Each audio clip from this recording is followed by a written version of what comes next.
Good evening, good evening, good evening. I'm Sentient Dessert. Welcome to my channel.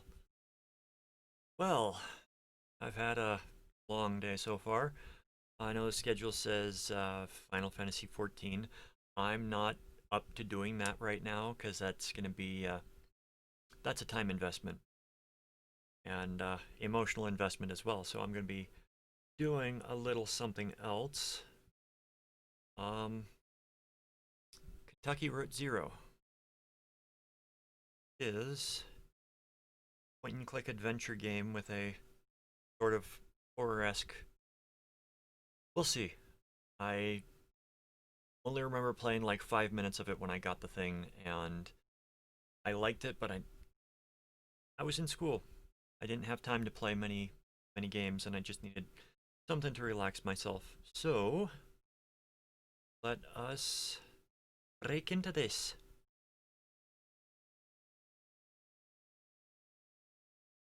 Here's a video cassette for this game.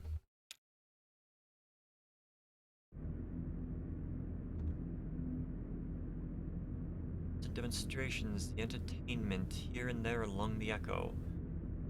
Pueblo de Nada. And number 5, which is completely blacked out, crossed out. Act 1, Scene 1.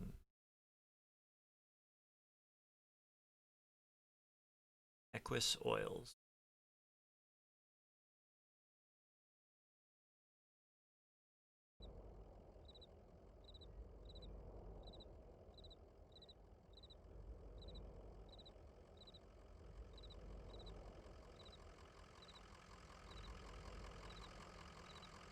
Art style really reminds me of Out of This World.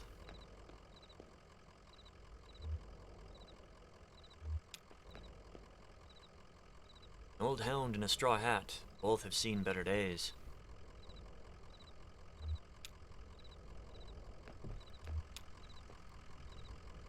Moving truck rumbles softly to itself.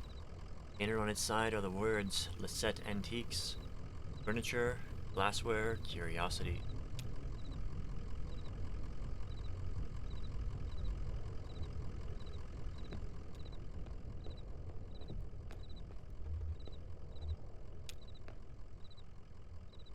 Joseph sits between the gas pump and a Queen Anne chair. Joseph sits between gas pumps in a Queen Anne armchair. His hair is gray and his glasses darkened.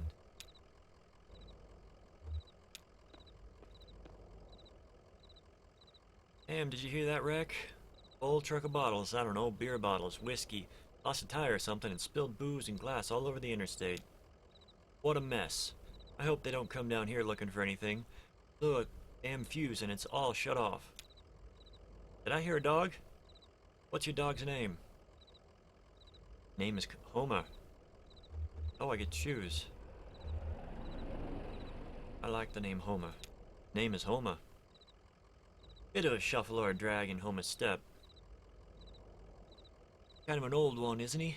Well, I guess he's got some stories then. Hey, here's some jerky for Homer. I made it myself. Didn't turn out too well, but I bet the dog will eat it. Getting late, right? I can feel the sun on my neck. I bet it's just a few feet off the horizon. I've been driving all evening looking for 5 Dogwood Drive. Hey, I understand. Gotta do the job that you're paid to do. Maybe get some rest somewhere in there. Maybe have a drink. But back at it, there's dignity in that rhythm. So where is Dogwood Drive? Listen, you and Homer would be driving up and down 65 all night. Dogwood Drive is on the other side of, well, to get there, you've got to take the Zero. The Zero. The tough route to find. But you can use my computer to look up directions. You have to head down to the basement and reset the circuit breaker first. I'll be happy to have those whining lights back up anyway. Damn quiet out here. I like that Zero. Not sure if you can see it, but it's moving. Like there are clouds moving behind it. Basement door is back in the office. Appreciate your help, friend. Oh, and here, take this lamp. It gets dark.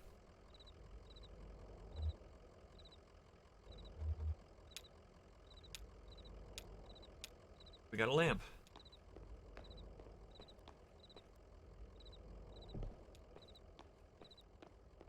Basement.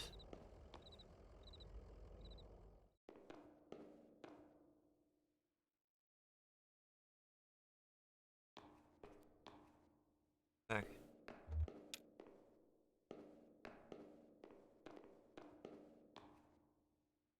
Dusty, rusty sign is bolted onto the wall.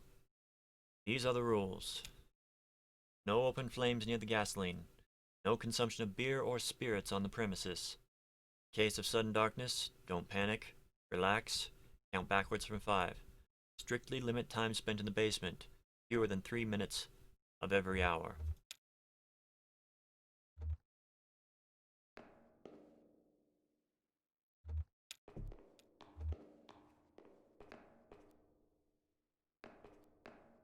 I wonder why. Emily, Ben, and Bob sit in folding chairs behind a worn card table. Papers, oddly shaped dice, and highway maps cover the tabletop.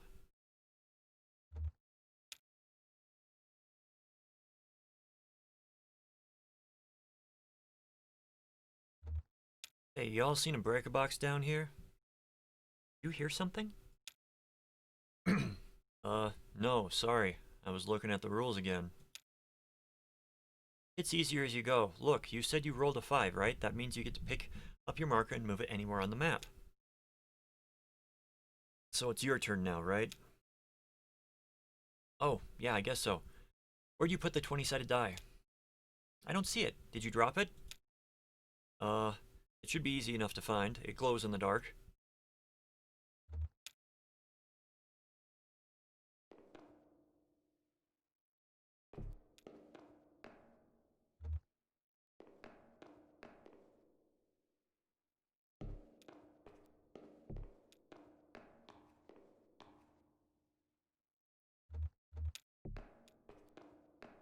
Okay.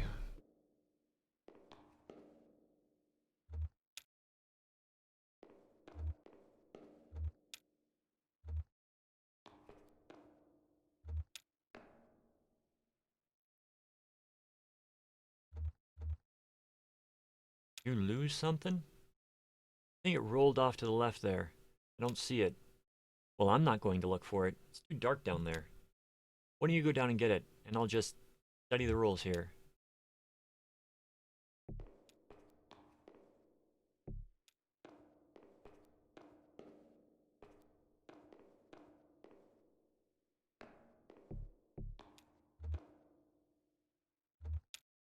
Ah.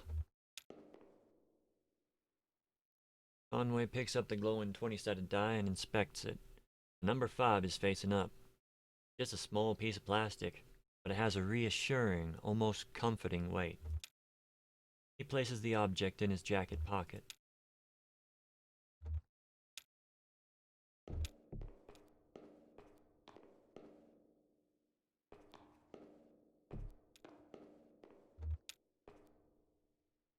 Folding chairs are arranged around a worn card table.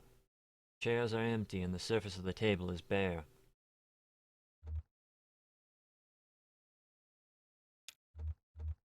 Conway places the 20-sided die on the table. Not glowing anymore. Breaker.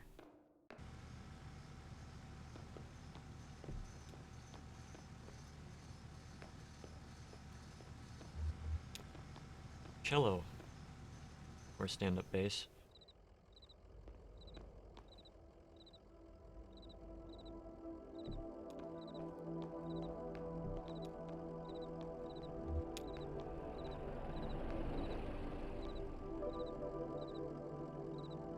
There it is. Just listen to those lights whine. Yep. I'd better get those directions and head to the 0, if you don't mind. So, computer's in the office. You're looking for Marquez. She knows her way around these roads. She'll get you to the 0. Password is, damn. I usually just feel it out. Muscle memory, you know. It's kinda long, like a short poem, I think. One of those short poems that really sums it all up. You'll figure it out. Will I now?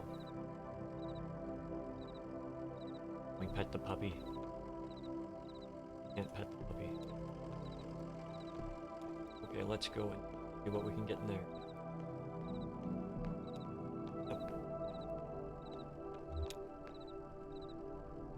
Conway taps a key.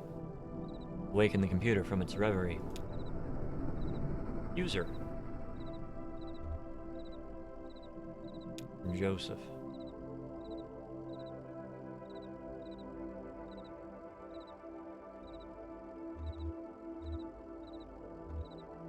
Wheels slide loose.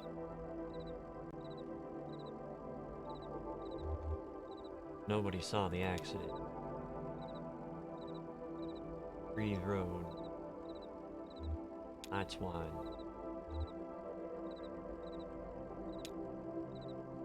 How's it going in there? Figuring it all out? Sure you are.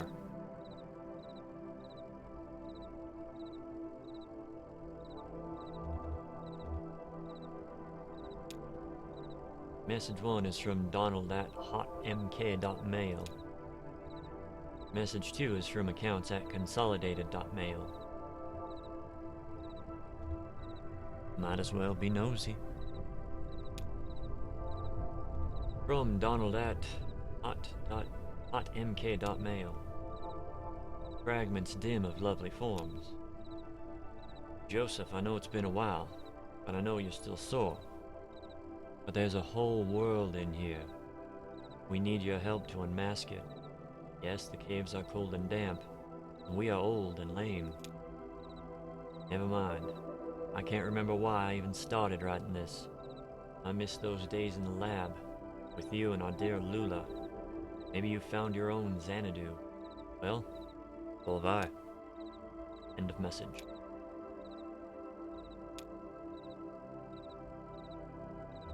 Let's read message 2. From accounts at consolidated.mail. Account standing, urgent. Dear Equus Oils, this is an urgent automated message that your account is overdue by more than 14 days. In response, we have switched you to our low reliability Dirty Power Plus plan. Consider making a payment immediately to obviate the need for us to switch you to Sustained Brownout Select. Sincerely, your friends at Consolidated Power Company. Thought those practices were banned in the US. Might not be.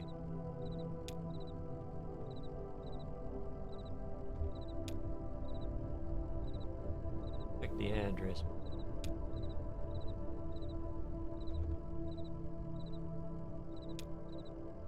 Address the 0 is not real. That's a bit disconcerting. Address Dogwood Drive is not real. That's even more disconcerting.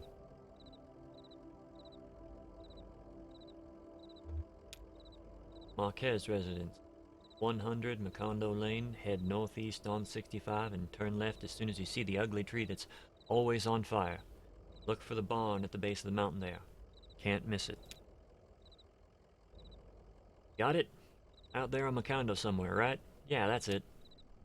Hey look, while you were down there, I loaded that old TV of mine into your truck. I borrowed that thing from Weaver Marquez a number of years ago. And now that the power is all weird over here, I can't pick up anything but static and public access anyway. She was always more of a reader, but maybe she'd want it back at home. It's a nice TV.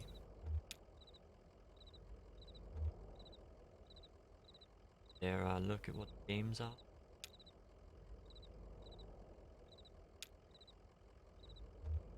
Check the games. Games is not real. Alright, alright, alright.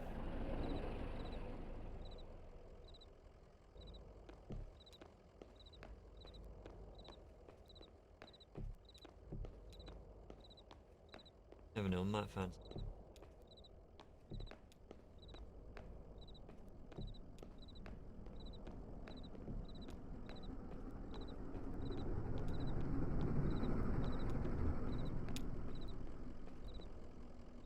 Sun's gone down. You and Homer better get on that road if you're gonna make it your delivery. Come on, Homer. Conway scratches behind Homer's ear. How's it going, Homer? What do you think of this place? What do you think of this? Seems like they're really on the rocks. Take it easy, Homer. Come on, Homer. Get in the truck. Time to go. Conway takes a minute to think.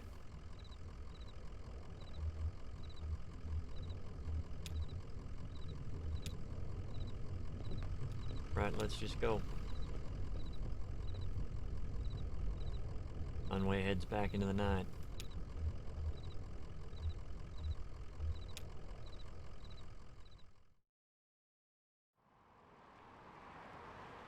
Head.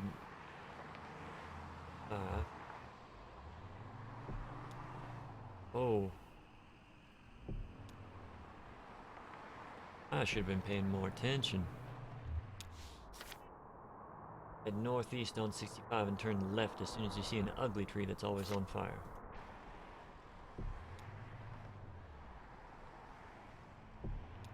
Tree. Tall black oak burns on a hill above the road. Marquez farmhouse.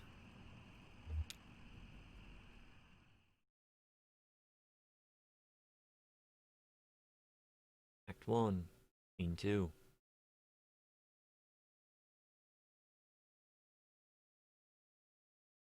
Marquez found farmhouse. Keep wanting to say townhouse. Homer.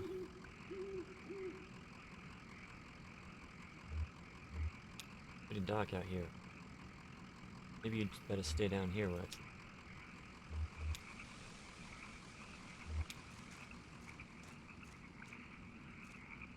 Street lamp lights the base of the dusty path leading up the hill. Hey, stay down here, Homer. You stay in the light. Don't need some coyote or some unworldly creature treating you like a snack. Graves up here. Family graveyard is set off to the side of the house. Headstones are inscribed with the surnames of the unfortunate. Nowakowski, Dia, Marquez.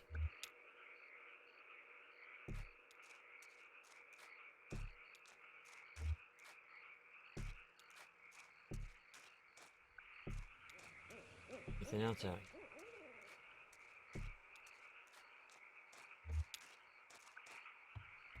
Let's go and knock.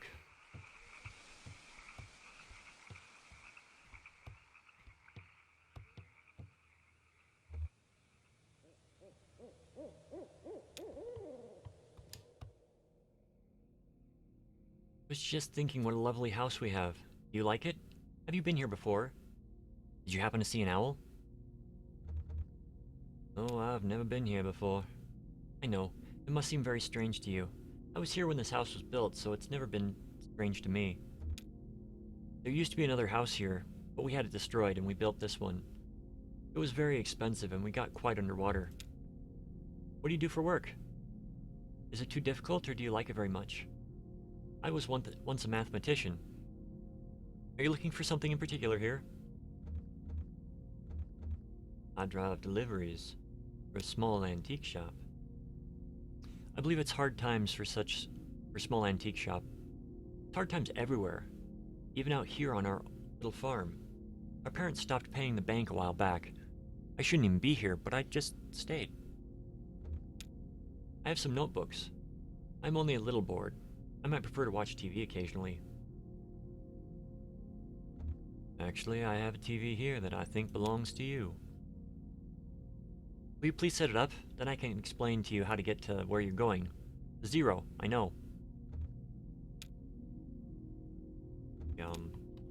Kinda disconcerting that people know where I'm going.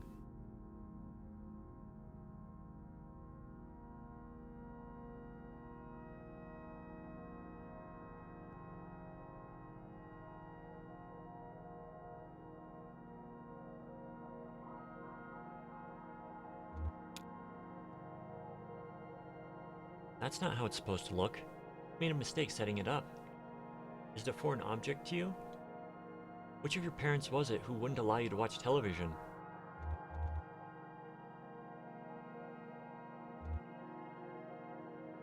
Ma thought she heard ghosts and static.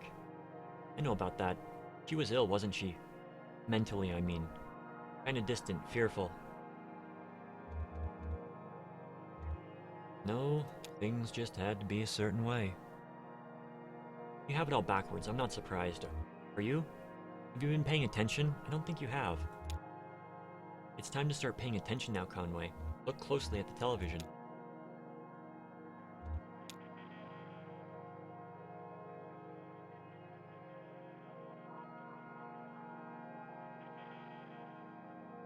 Why am I getting chills right now?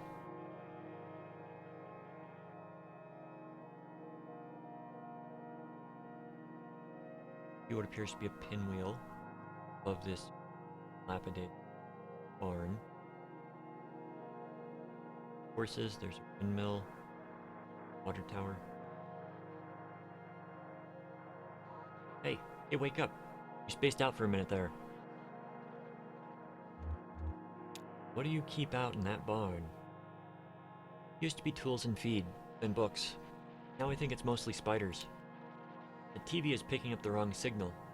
My cousin Shannon would know more about it. She fixes TVs for a living. Well, she used to. I think the new models are giving her some trouble.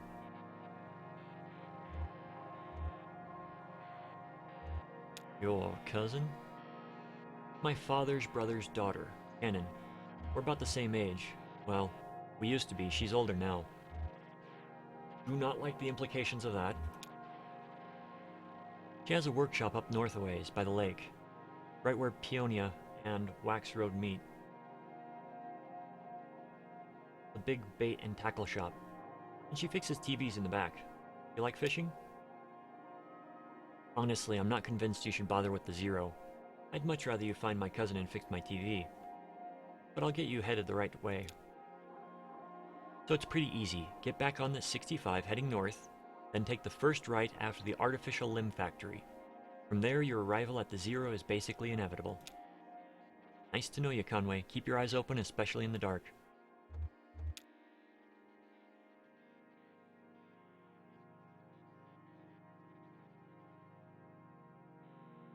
Welcome to the stream.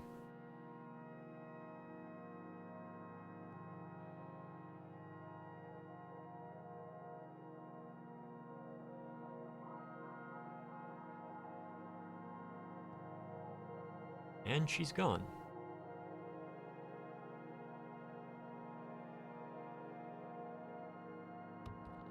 A disused wood-burning stove is set up in one ash-dusted corner of the room. It's cold to the touch.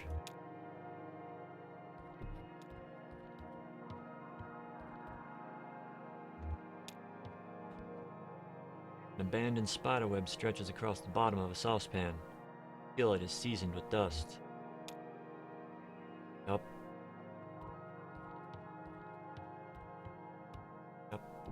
He was... Ghost house.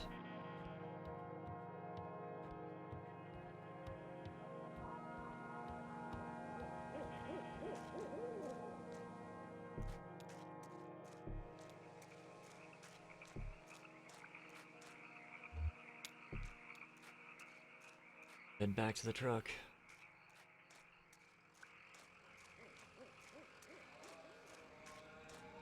Dead Quilt Ramba plays.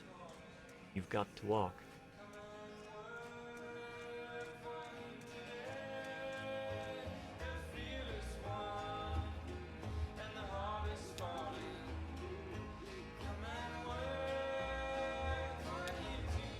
Conway has places to go. Now we need to get back on to the 65. Looking for the artificial limb factory.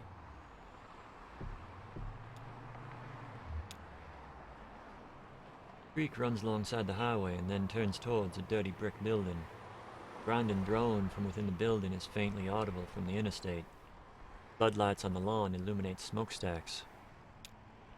At the edge of the building's parking lot, a large sign, partly obscured by the tree, reads, Amer Official Limb Factory.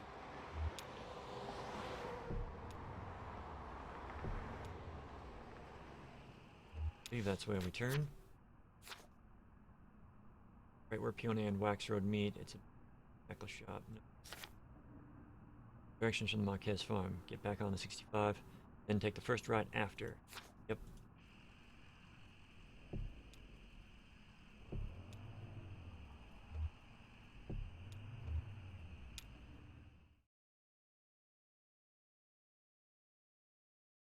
Act 1, Scene 3. Elkhorn Valley.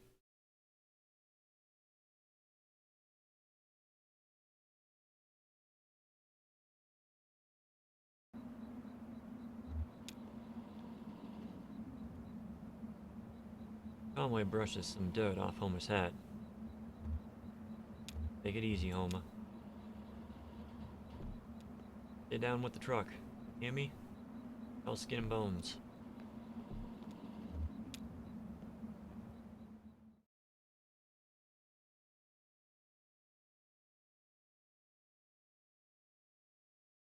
Scene 4. Elkhorn Mine.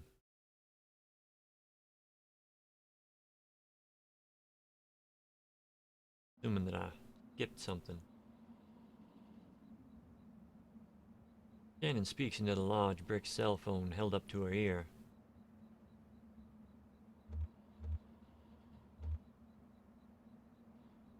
Yeah, it's kind of an emergency. You can't kick me out for another week or two.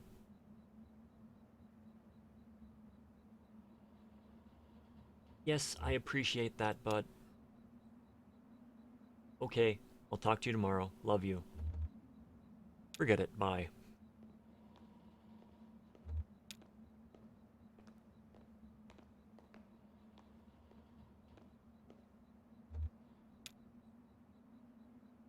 Excuse me, ma'am. I saw the light was on and I'm looking for the on-ramp, too. Are you here to kick me off the property? Oh, no, no.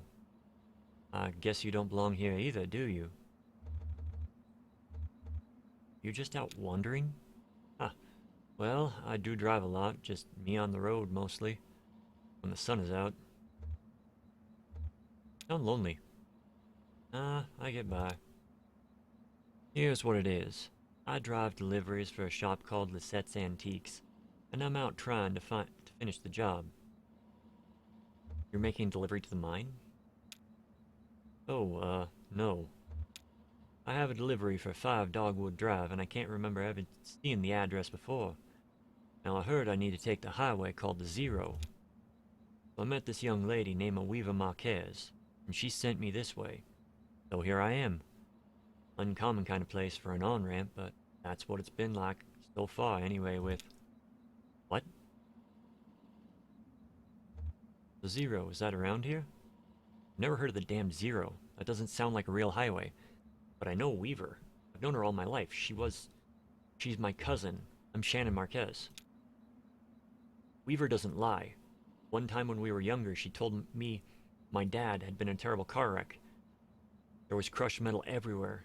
We'd hearing it echo through the house for years, she said. I was very upset, crying. Then my dad walked in the door. Just come back from a trip to the junkyard collecting scrap metal to fashion into wind chimes. I was angry, but she said it wasn't a joke, and it wasn't a lie. At the time, I thought she meant it as a riddle or a puzzle. Weaver's not a puzzle. She's a mystery.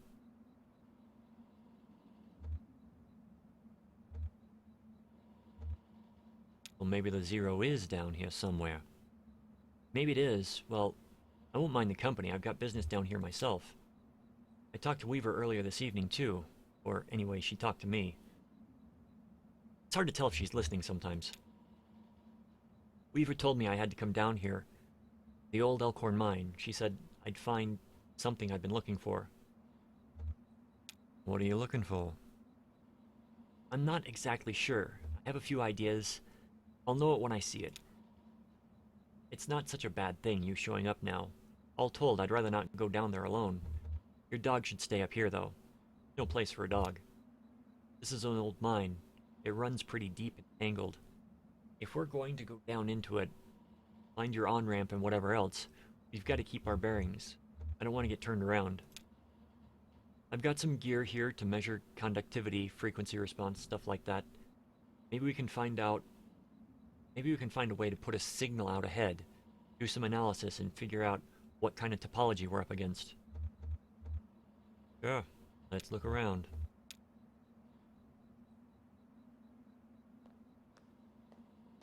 You stay here, Homa. No, Homa, you stay here. Homa.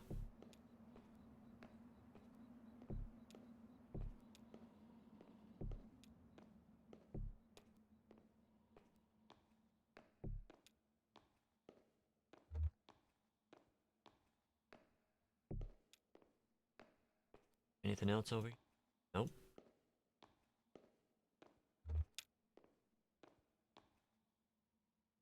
That runs into the mine's PA system. Do you think it still works? The little light on the front of it is off. Oh, there's no power, yeah. Okay. Even when this old mine was up and running, it was tricky to keep stuff powered. You know, the miners used to have to pay just to run the fans, the lights. Yeah, they got paid in these shitty plastic tokens. Full script, you know? If you want to run the fans for a bit to clear the air up, well, you have to put a token in. My parents used to work here. So did Weaver's parents. I guess a lot of folks' parents worked here. Let's just head in the mine and see what we see. No, I definitely feel better getting some readings first. We don't know what it's like down there anymore. Years of seasonal changes and seismic irregularities could have totally reconfigured it. I'm not going in blind, and neither are you. But we just have to free some power up for the PA system. Everything is rationed here. Set up that lamp of yours, and I'll go unplug these ceiling lights.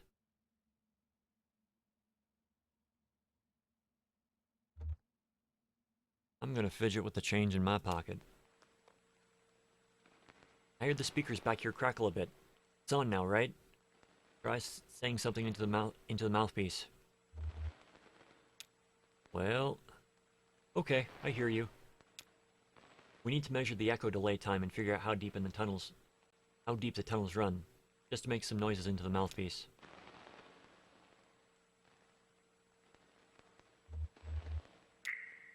Taps the mouthpiece.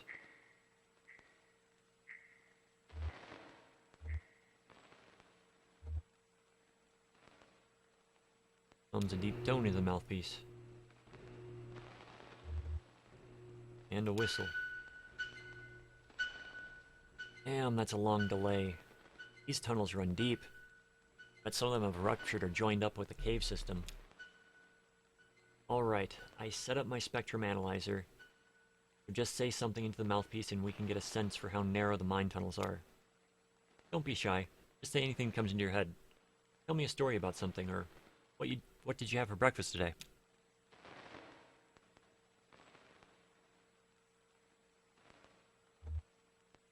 I had breakfast with Lisette. Made some red-eye gravy.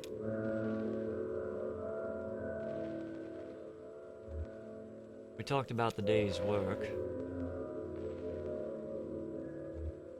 Then I loaded the truck. Got it. Looks like the tunnels are pretty cramped, yeah. Low ceilings. Hope you're ready to stoop a little. Hey, you're probably used to it. One more test. We just need to know if the air is breathable, or if it's too thin or too dense. Just sit real close to the mouthpiece and breathe. I'll measure the resonance of your breath with the air in the tunnels. Just try to relax. Try to breathe naturally.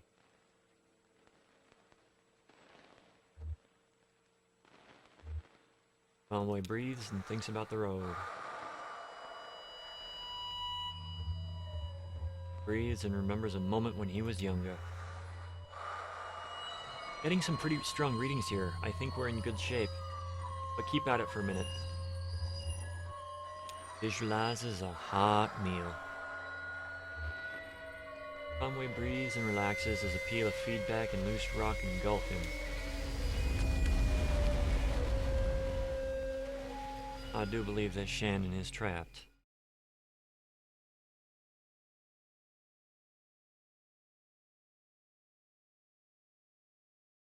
Act 1, Scene 5.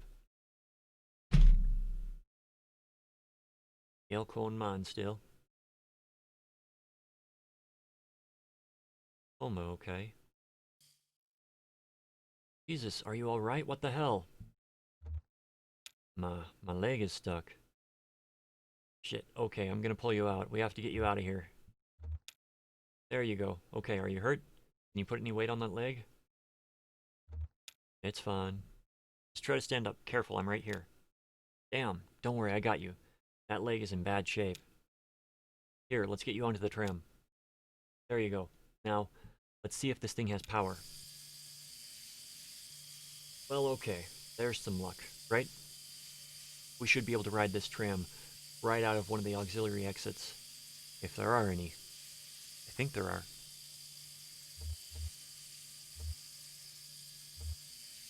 What about Weeva? We'll just find the exit and then figure out what to do from there. That's our first priority. So the controls are over on your side. Let's get moving.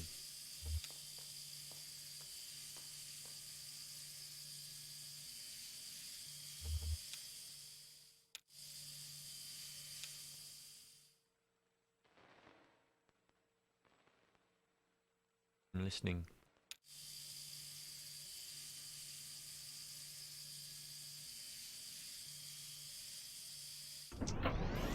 Got it.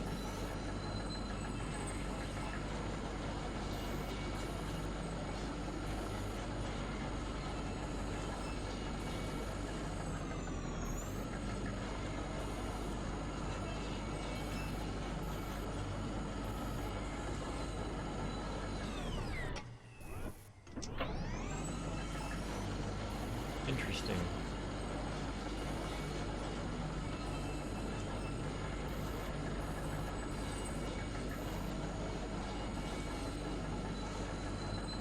Oh wow. So many PAs. Boat.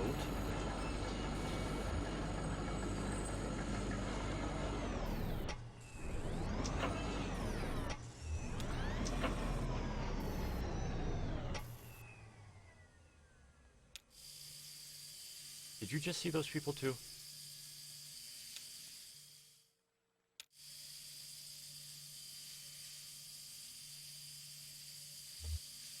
Turntable.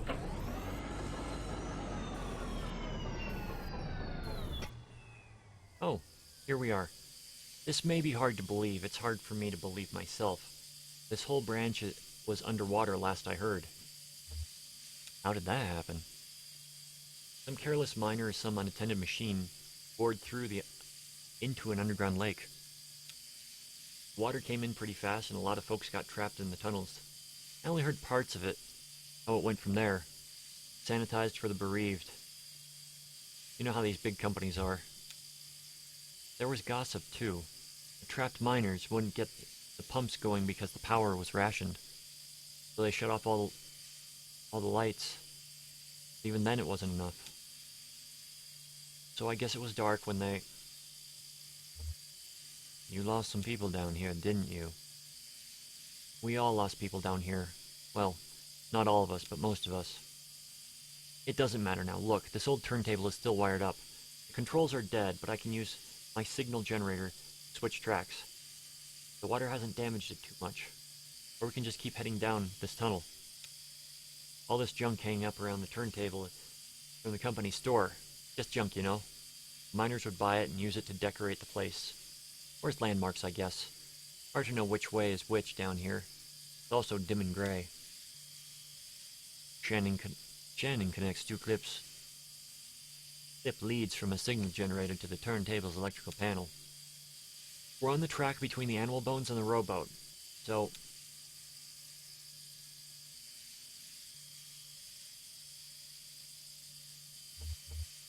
The pendulum and the casket.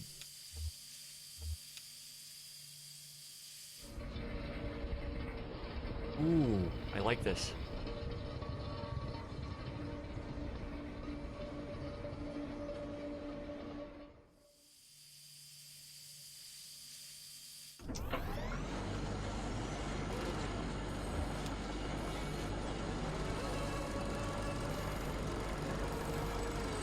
Yeah, there's definitely people down here.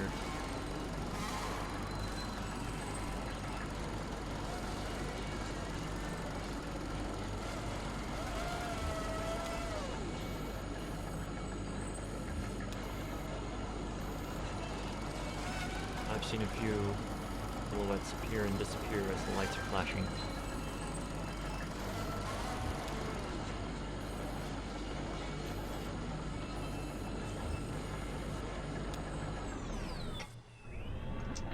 A dusty reel-to-reel tape player is stashed beneath the track, loaded with loaded with tape, but starved for power.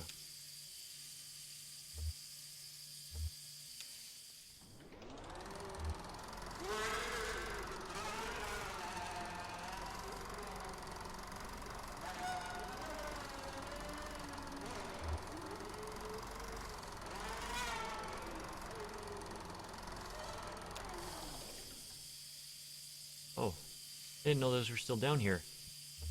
What was that? Look, there's a tape player down there, one of those old reel-to-reel setups. When this mine was active, a couple of folk music archivists spent time here recording miners' songs. Really academic, ivory tower types. None of the miners really talked to them much. So they stayed at the margins, observed, took notes, and sometimes they'd get someone on lunch break to sing into their microphone. I guess the power company got some kind of interest in the project and gave the archivists some coal script tokens to pay the miners with their songs. What happened to the archivists? They got out when the flood came. They left.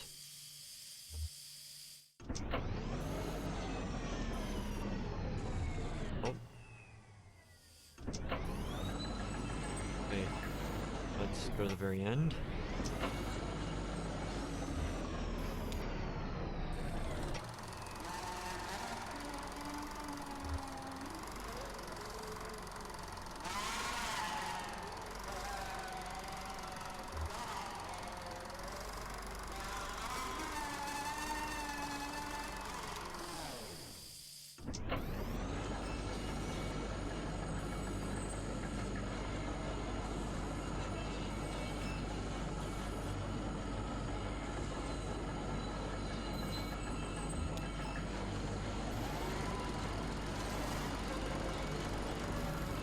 Oh, that's even creepier.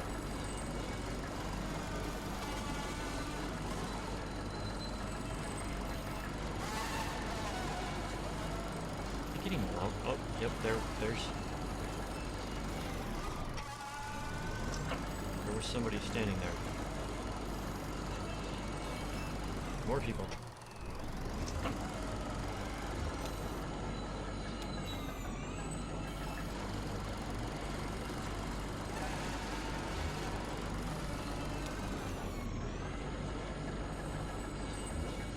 Let's use the turntable. Shannon connects two clip leads from her signal generator to the turntable's electrical panel. We're on the track between the pendulum and the casket, so...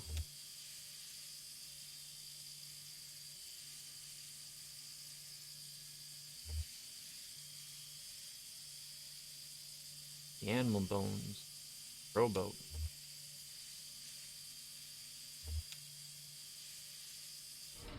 Why do I get the feeling that, main character's dead?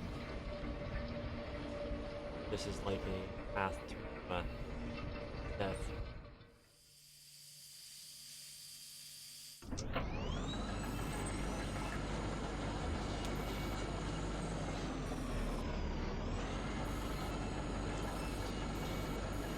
Just seeing all the ghost miners.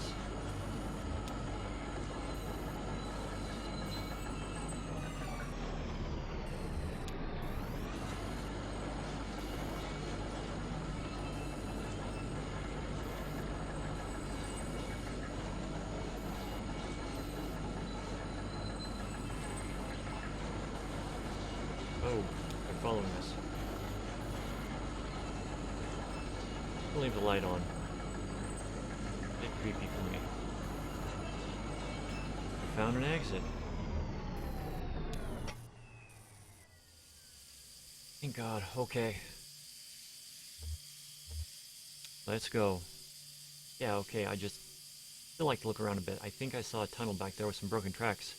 Wondering what was down there.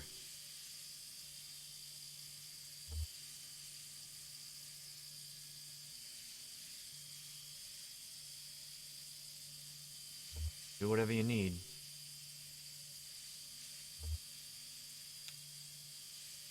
You wait for me here, I'll just go take another look around. Sure, okay. I'll be right here.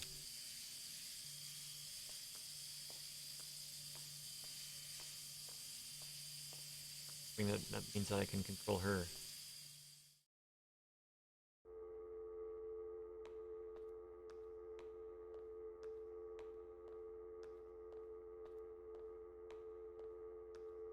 Oof.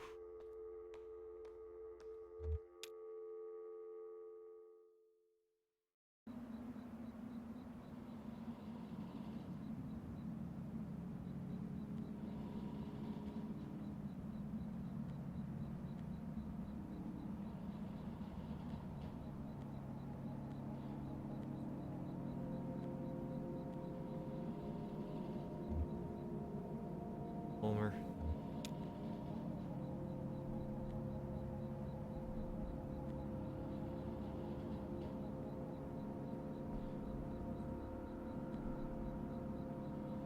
Cramped shack is lined with wooden shelves. Dusty stacks of tape reels and notebooks crowd the room, but a bit of moonlight filters through a window near the ceiling. On a small desk in the middle of the room lay 3 notebooks. The red one is labeled J. Marquez. The green one is labeled R. Marquez.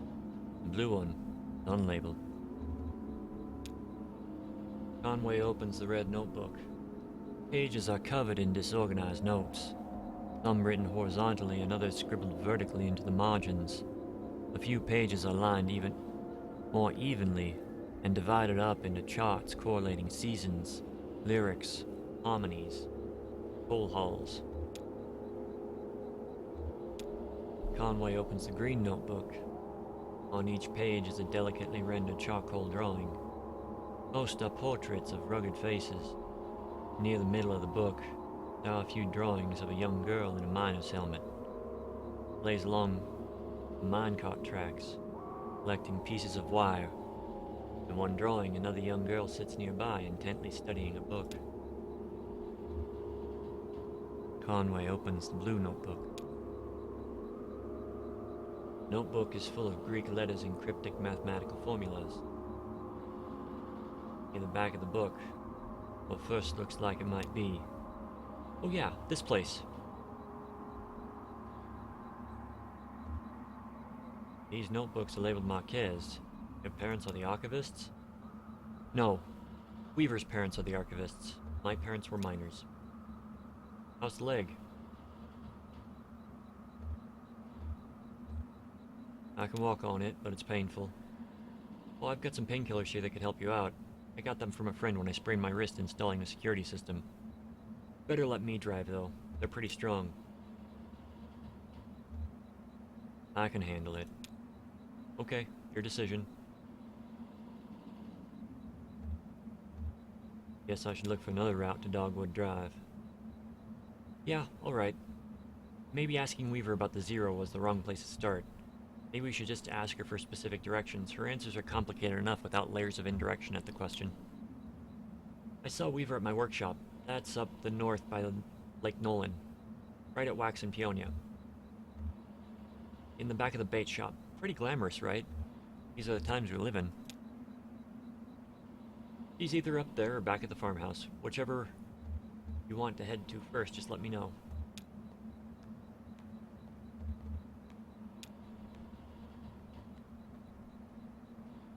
Actually, come on, Homer. We're heading out of here.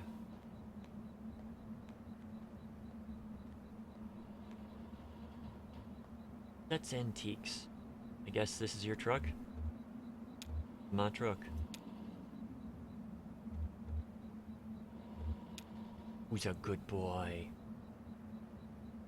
How's it going, Homer? Sorry I left you alone so long. What did you get into up here? Find any rabbits?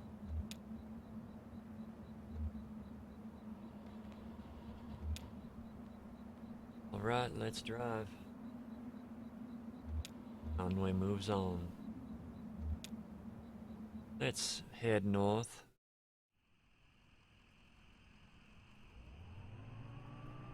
Like this game.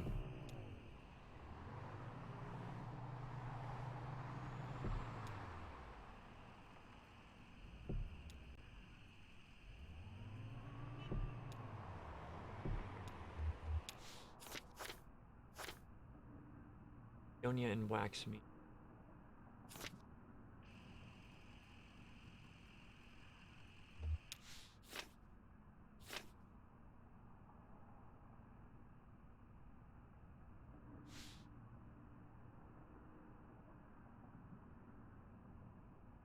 Boat feed.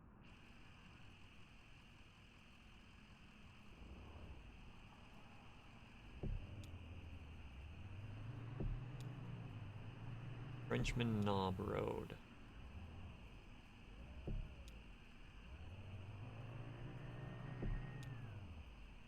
Hill.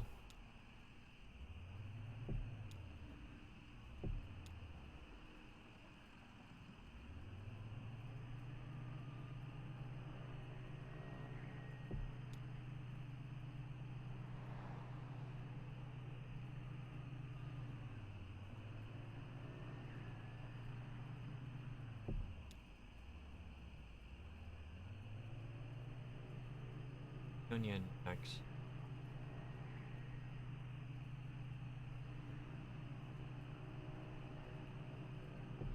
Bar player. A young man in a grey stained clothes sits by the side of the road, playing a worn guitar. To his left is a blue mug, and to his right a weathered dog. Conway stands and listens. The young man strums absently on the guitar, hums tunelessly, occasionally mumbles a word. Conway pulls a wrinkled dollar from his back pocket and puts it in the young man's cup. The young man stops playing, pulls the wet dollar bill out of his whiskey, and hands it back to Conway.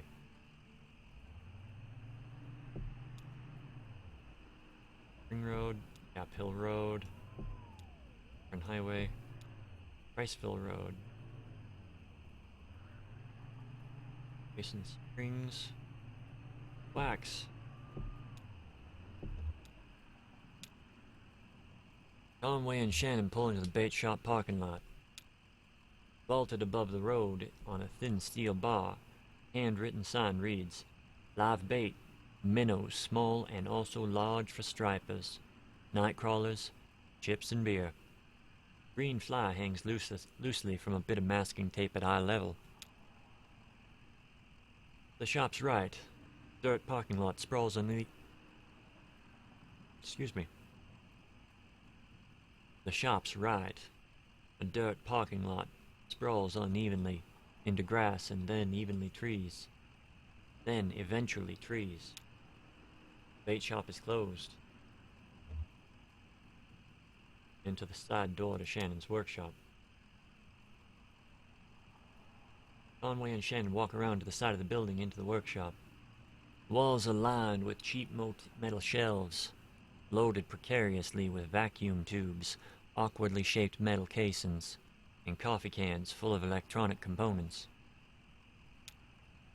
Shannon leads Conway to the back of the room, where a few TV sets in various states of disassembly are up on a rough wooden table. He flips the switch on the power strip. They're all plugged into, and the TV sets tremble to life.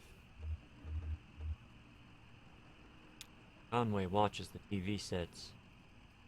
Ghostly white wobble flickers along one screen, a rhythmic pattern. Another is just snow. A third, small security monitor in the middle table, is oscillating between different shades of black. Conway asked Shannon where she saw Weaver. Shannon points to a small security monitor on the table. The image on the screen is just black, but it seems to be fading slowly, almost imperceptibly, between different shades of black. Shannon tweaks a few knobs on the side of the monitor, but the picture doesn't change. Conway stares directly at the security monitor. The screen is a cavernous black. It hums and swells at the pace of the tide. Conway loses track of the workshop's walls. They could be inches away, or miles. He is adrift on black water, traveling swiftly towards the rocky shore. There should be a lighthouse or a buoy by these rocks. It's too dangerous. Shannon switches off the power strip. Weaver is not here.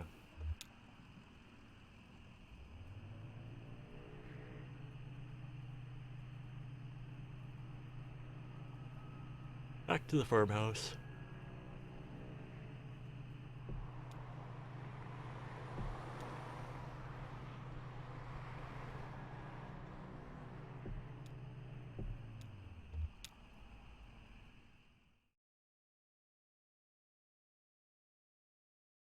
Act 1, Scene 6. Marquez Farmhouse.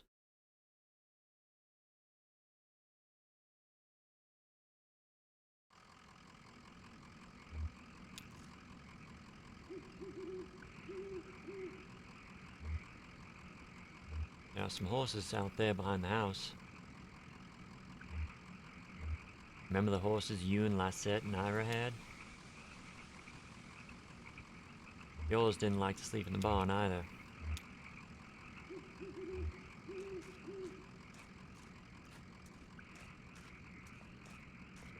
I'm curious if I selected no damage to the leg.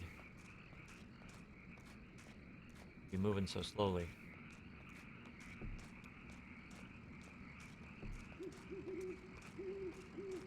Yeah, Homer, you stay down there with the truck.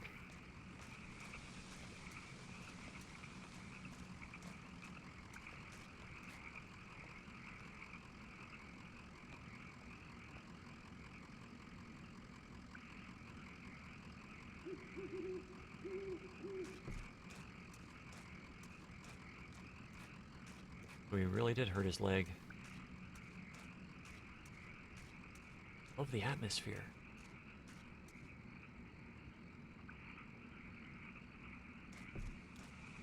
Even with the lights on, it's still creeping me out.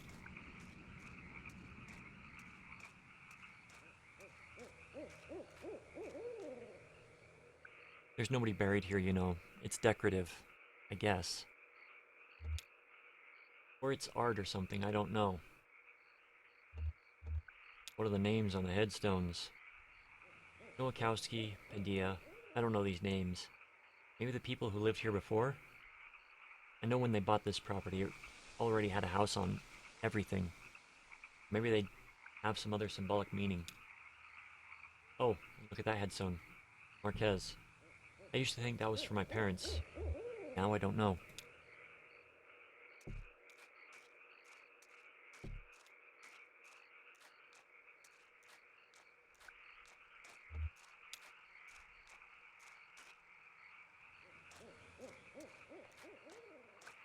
Why'd you stop walking back there, Shan?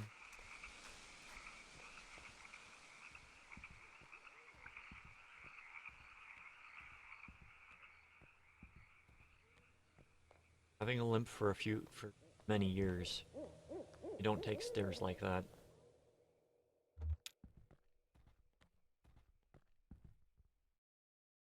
So, this is where she was. Yeah, makes sense. This was where Weaver and her parents lived. They took out a bunch of loans, you know, had this place built. You have any debts? I never really had any collateral. Something to be said for that, I guess. My parents were like that until the company store found a way to get them. For my dad, it was tokens to run the fans and air purifiers, and for Mom, it was the canaries. Two solutions to the same problem, but they sure sounded different. Weaver had debt too, a lot of it. all tuition. Said she was a mathematician or something. Yeah, she studied some esoteric stuff about something about using math to translate between Spanish and English. I think eventually Weaver put those math skills to work on all the red numbers in the family checkbook and got a clear sense of just how hopeless their situation was. So she left. I guess she drove away in the middle of the night. They woke up in the morning and the car was gone. Never came back. Till tonight. Somebody else told me to come here and talk to her. Huh. Okay, I guess we two aren't the only ones that know she's been talking to. Oh, that's not something you see every day. That old TV right there. Well, that is a damned antique for you. I had a model like that in the shop once, but I had to sell it off to make rent. Most painful decision I ever made. Say, you mind if I open it up? Looks like the dials are all corroded. Machine is leaking light a bit. Come on, I bet Lisette would never forgive you for letting a specimen like that fall into disrepair.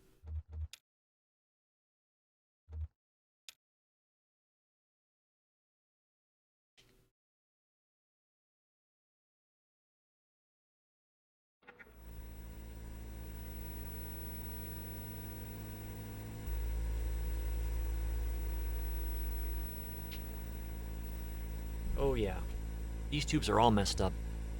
Looks like they've been in a swamp, or a cave or something. There's moss growing on this one. That's okay, I have a few spares in my bag here. Here, I pulled this one out of an old computer monitor. Just needs to be recalibrated a bit. Okay, that oughta... Should be seeing something now. Are you seeing anything? Hey, that looks dangerous, what you're doing there. Okay, here, I think the contacts are dirty. Now don't go telling my customers I cleaned off old vacuum tubes with spit. There. Just gotta turn it north-south and...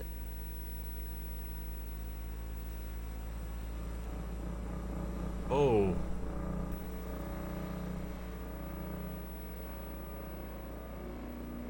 Yeah, my hair's standing on end.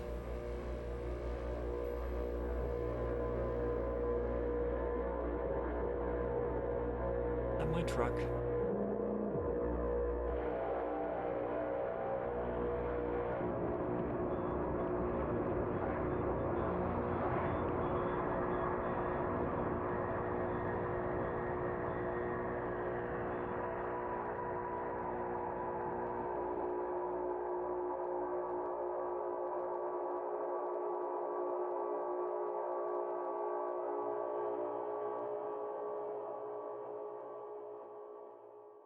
I think that's the longest my hair stood on end for a while now.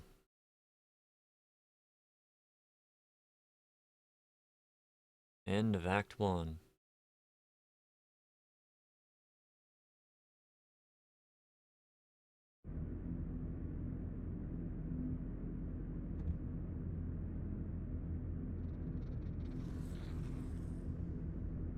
Right. Act 1 took us an hour. See what Act 2 brings us. But before we get into Act 2, I am going to take a small break. I will be right back. Please stick around.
Alright, I am back.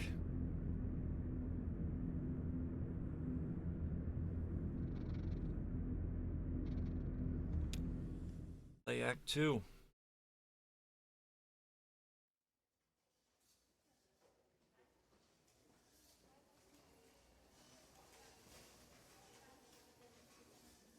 One second.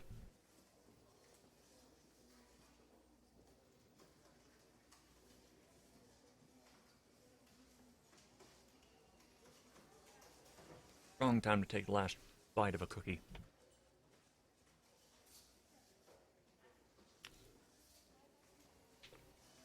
Letter.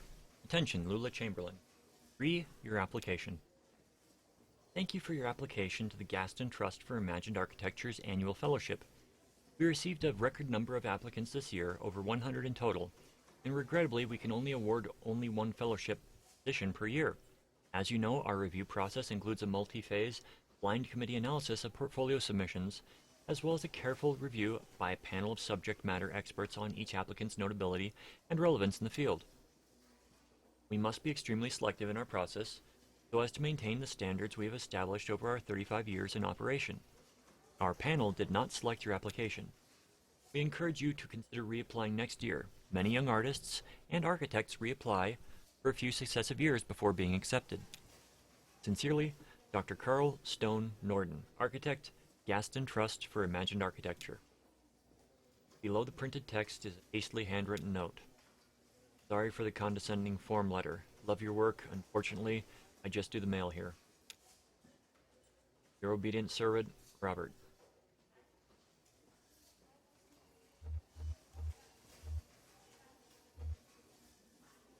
Folds it up and puts it in her handbag.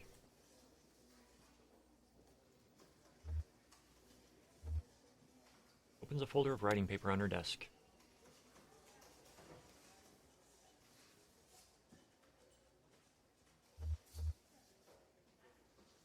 Dearest Robert, thank you for your kind note.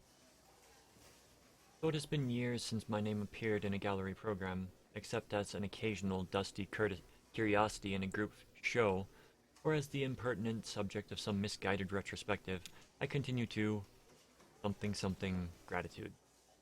Yours in situ, Lula.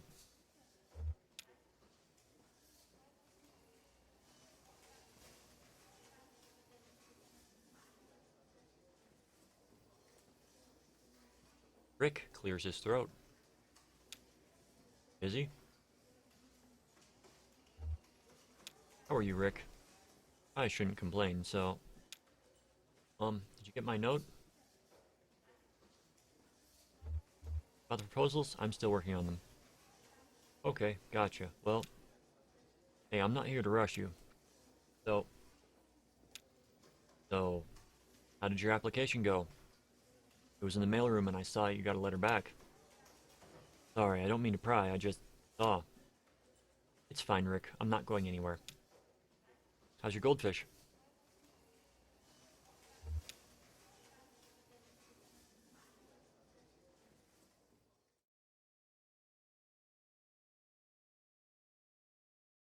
Act 2, Scene 1.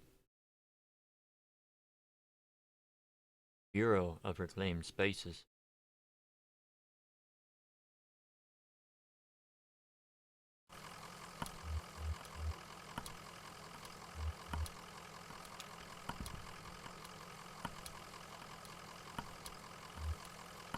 Leg is getting kind of stiff now, Homa.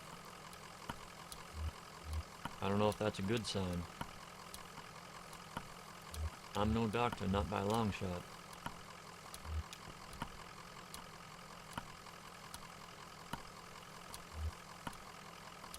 Didn't we just pass this place? I don't think the Zero operates like the roads we're used to. I don't understand it either. So, what is this place? Looks like an office building.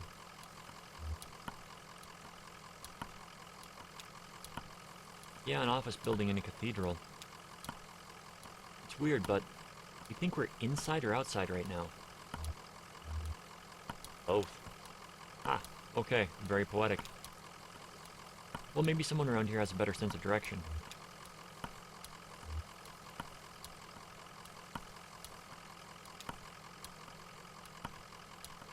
Into the line? Maybe it's still under construction. Well, work seems to have stopped for the moment.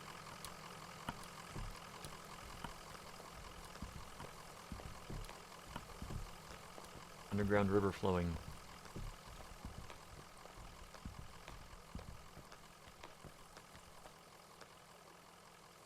Someone was fishing.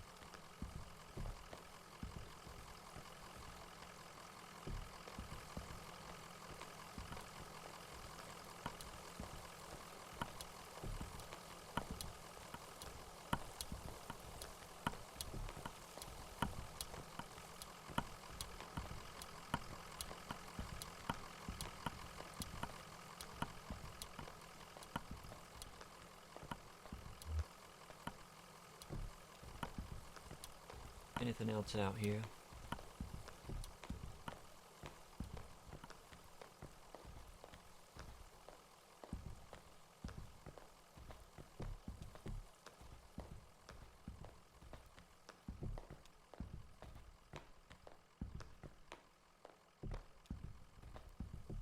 Well, let's ring the bell and see what happens.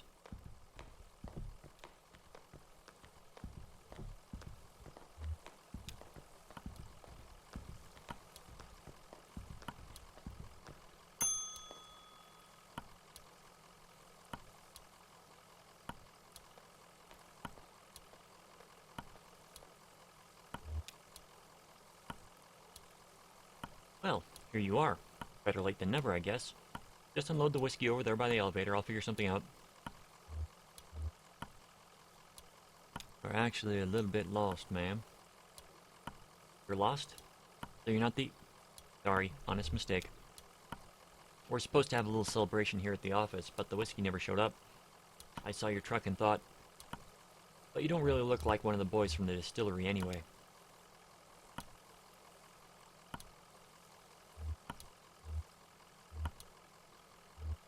What is this place? Well, it's clear you're new to this territory. I expect you just mean to be passing through. Looking for Dogwood Drive. Do you know where that is? Dogwood. Nope. We're gonna need to talk to someone upstairs about that. One of the map clerks. But first, we've got to get you into the system, so you'll need an appointment with one of the ingestion clerks. Now, let's see.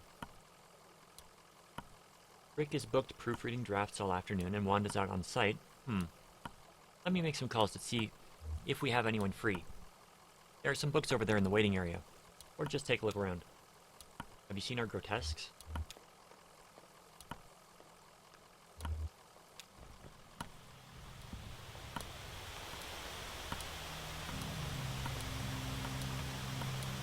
The television is playing what looks like a nature documentary.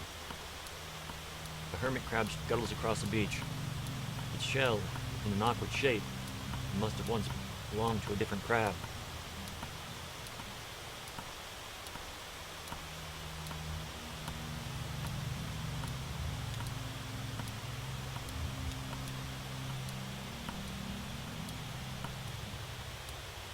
Television is playing a cartoon about a bird. The bird collects pieces for its nest, a scarf, a plastic shopping bag, a bit of young girl's hair. The nest is warm but precariously fragile. At the river?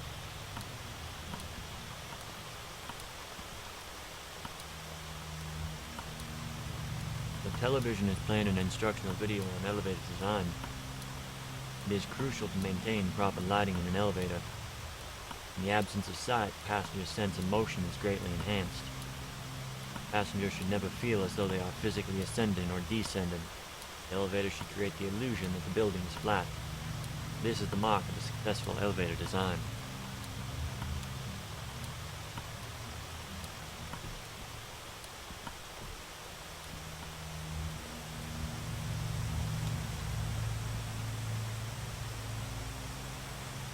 The television is playing a closed-circuit security feed of the housing project.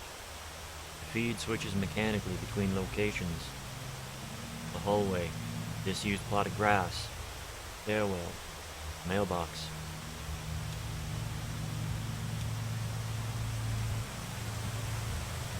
The television is playing a silent video of an empty theater. Microphone sits in the middle of the stage. The lights are slightly dim. The speakers hum impatiently.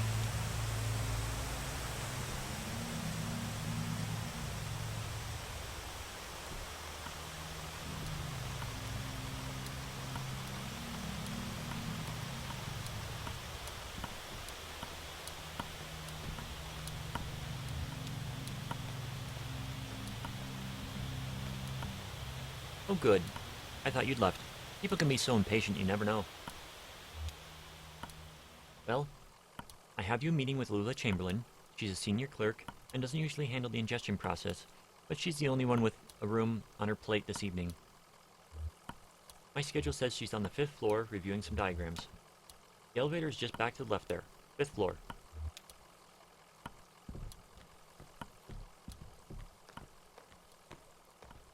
Oh no. Looks like she's on the 2nd floor. Right there.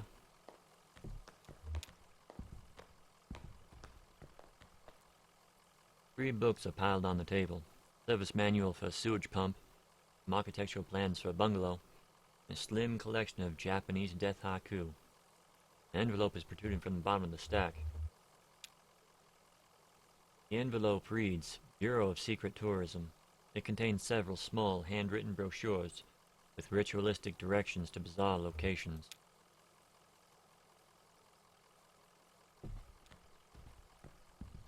Oh, I'm sure that will come in handy.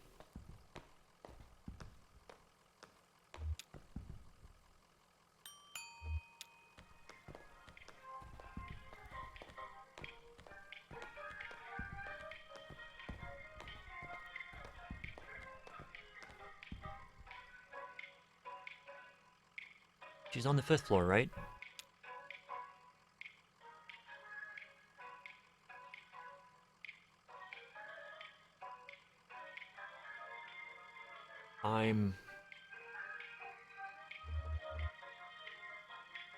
Curiosity has got the better of me.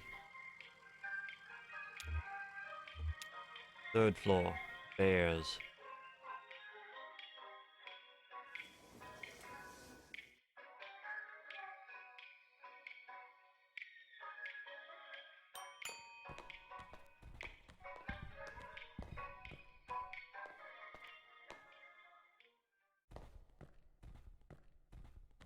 Hello, bears.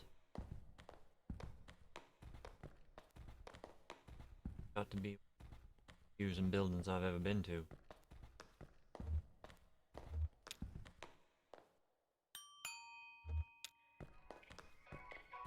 Let's check the records while we're here.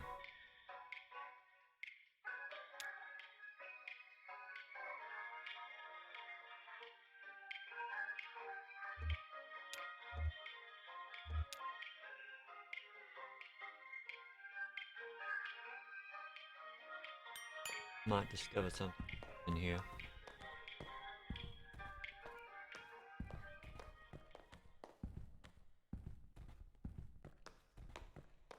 And again, we may not.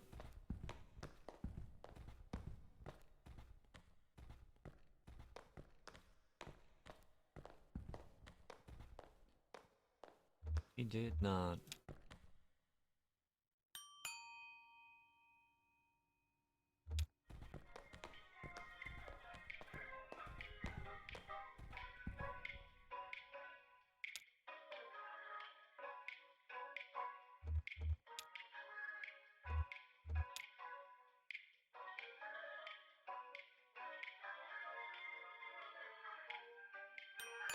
We are looking for Lula Chamberlain.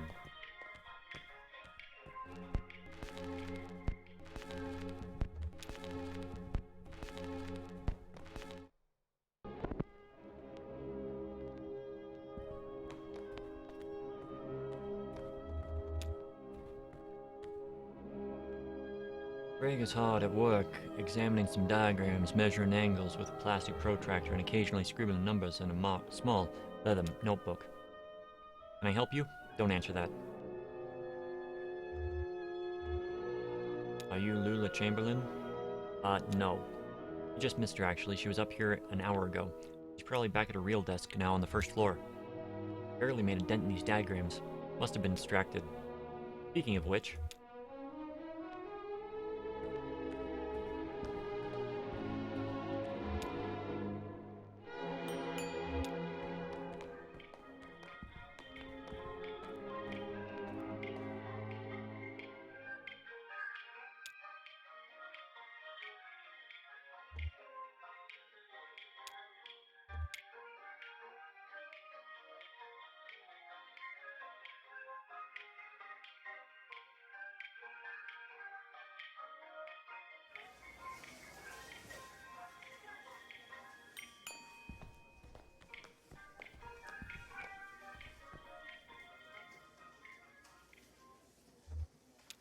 we're looking for Lula Chamberlain.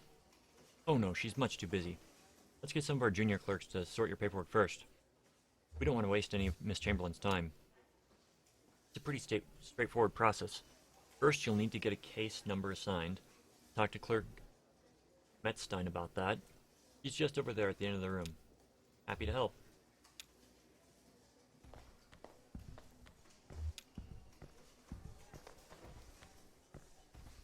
Bureaucracies. Hi, how are you? Fine, thanks. I just need your ingestion card and a list of your last 5 permanent addresses. Let's just skip it. Which one of you is Lula Chamberlain? Oh, sure, that's her in the cardigan.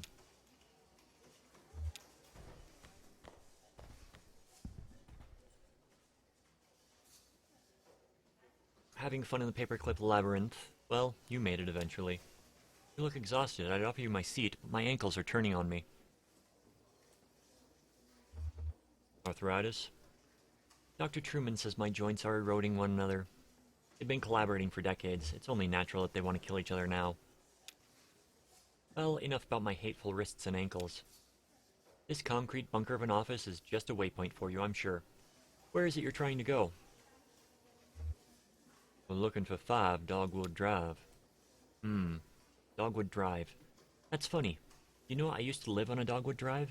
This was years ago, a grimy old house. Basement full of insects, attic full of birds. I had a few roommates.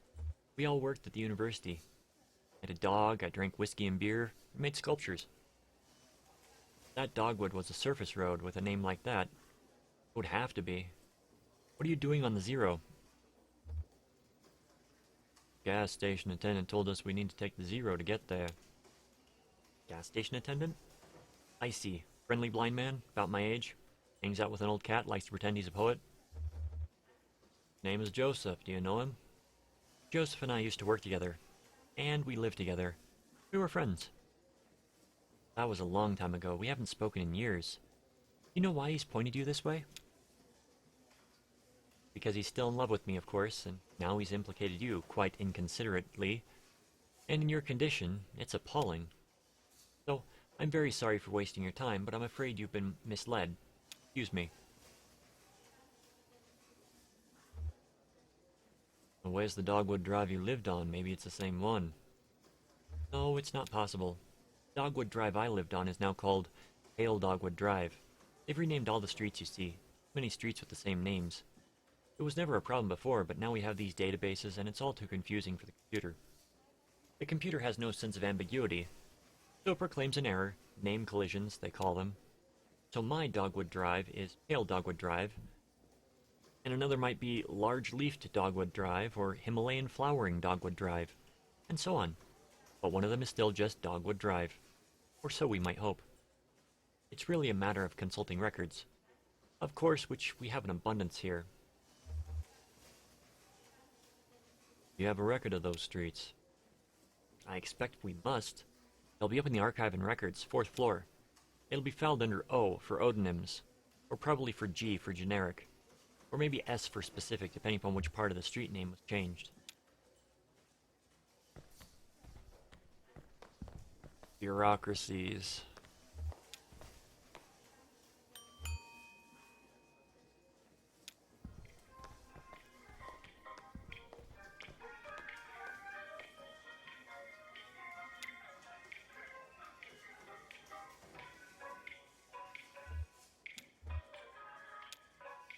Back to the 4th floor.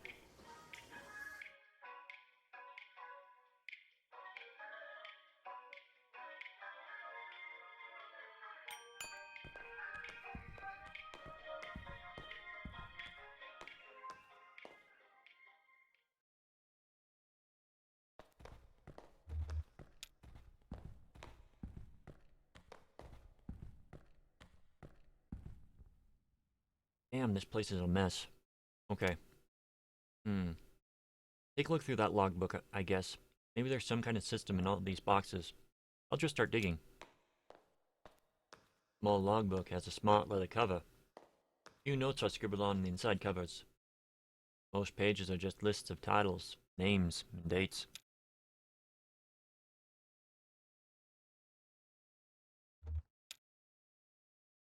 Note in logbook. Document staff, please do not transfer any more records from the storage unit until we have new file cabinets here. We're up to F. That will have to do for now. Instruct clerks to focus on activities beginning with the letters A, B, C, D, E, or F. For activities most likely to involve research on subjects beginning with those letters. Example, cars is okay. It involves automotive, driving, brakes, etc. But air quality is not okay because it relates to health, safety, pollution, etc.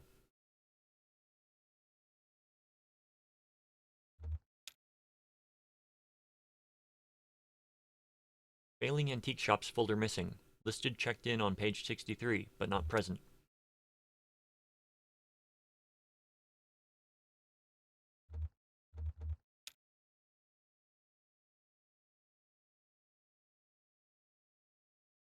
Several documents relating to sporting competition venues were quickly checked out and back in over a period of few days. Basketball courts, baseball fields, alleys, and parking lots.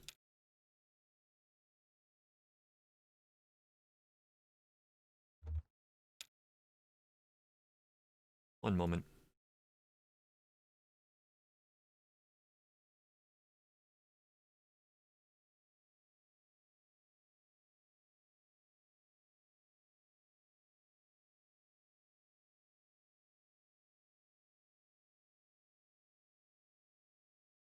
A single set of documents relating to coal mining operation was checked out and back by several different people within a few hours.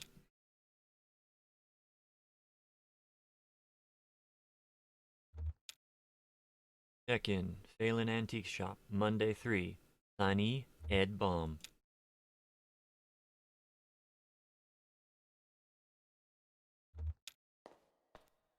Nothing? Me neither. Half of these boxes aren't even labeled, and the rest are all from the first few letters of the alphabet, so I couldn't find anything with an O, a G, or an S. Maybe that clerk knows somewhere else we can look.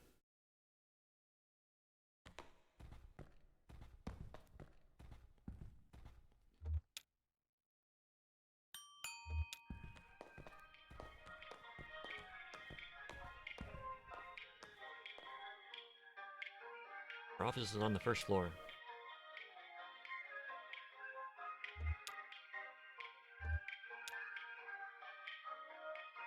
This is reminding me of, Grim Fandango.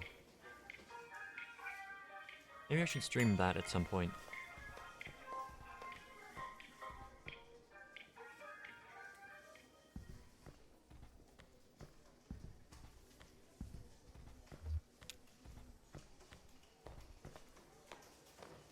Nothing? That's unfortunate. Well, they must still be in transit. You see, we've only moved into this new venue somewhat recently, and it's all a bit in progress. This was a cathedral not so long ago, can you believe it? And then the Bureau reclaimed it. The old congregation has been redirected to one of our storage facilities for their activity. That's where you'll find the street name records, I expect, at the church. Marianne at reception can give you the directions. Just come back here when you have the files, and we'll begin the necessary paperwork to have the information analyzed. Oh, and while you're out on the road, might want to stop and see Dr. Truman about your leg. He's a specialist regarding ailments of the joints and limbs. I know he works at night. His home office is in a small neighborhood on the east edge of Bowling Green. Here's his card. Do stop and see him. That leg is a miserable sight. Take care of each other.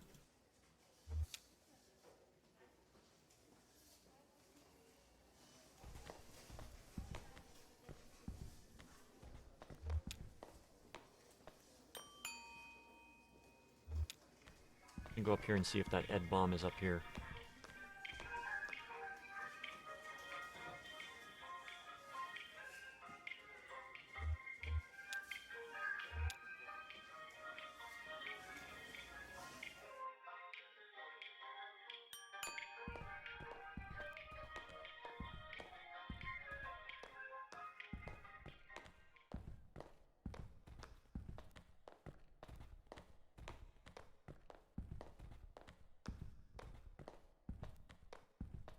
Nobody questions, they just watch me walk by.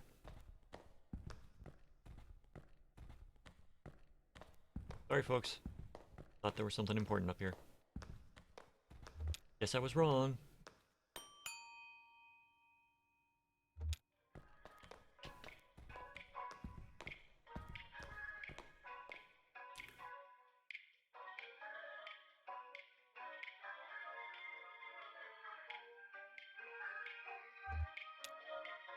Let us head back down to the lobby. I wonder if this was made in, overseas. Because it lists first floor as the US would list as second floor.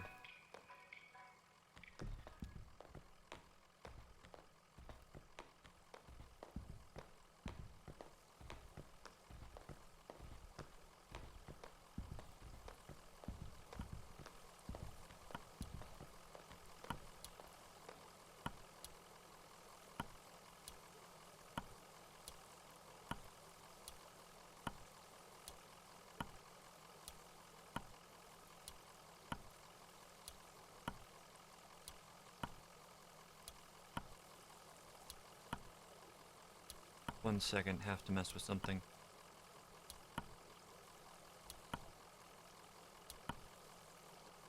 Something's not functioning right.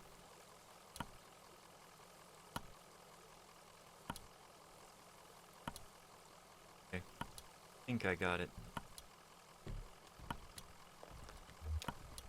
What do you have to say, Marianne? Get what you need?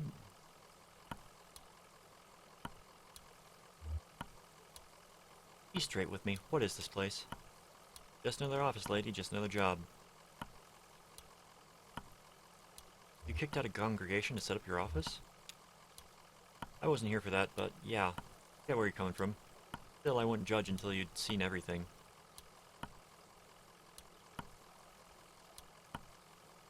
They've got a new church now. The Bureau set it up for them out of their old storage space.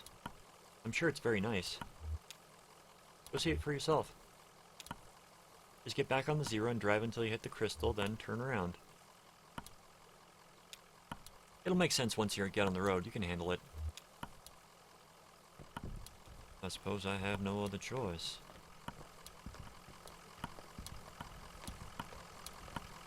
Certainly likes to leave this truck running. That poor dog is skin and bones. Bones.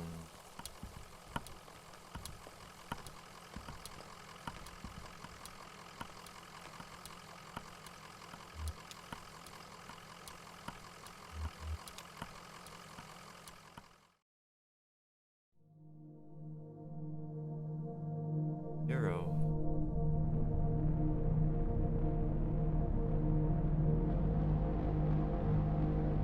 Well, Jaws.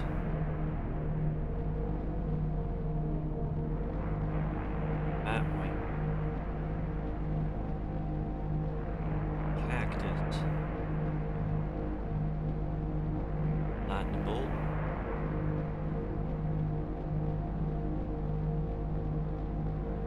Sandwich.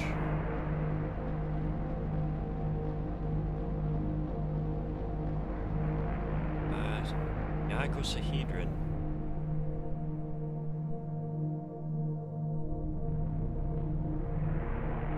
Cathode ray.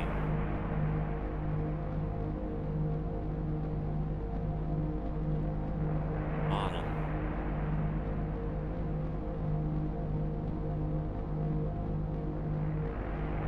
EV. C note. 1 second, I'm bleeding.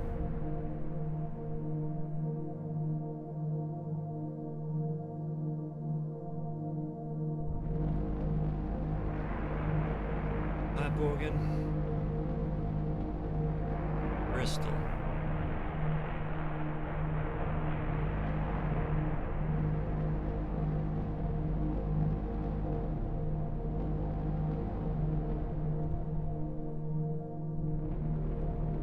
Euro.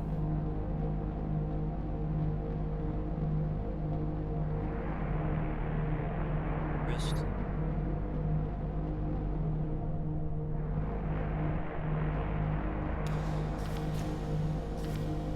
find the crystal, then turn around.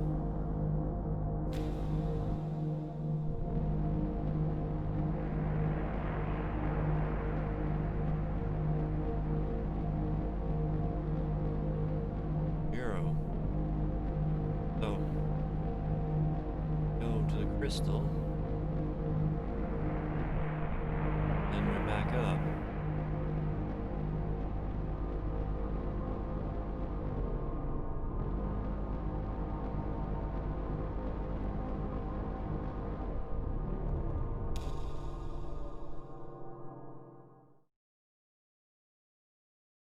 Not welcome. Act 2, Scene 2.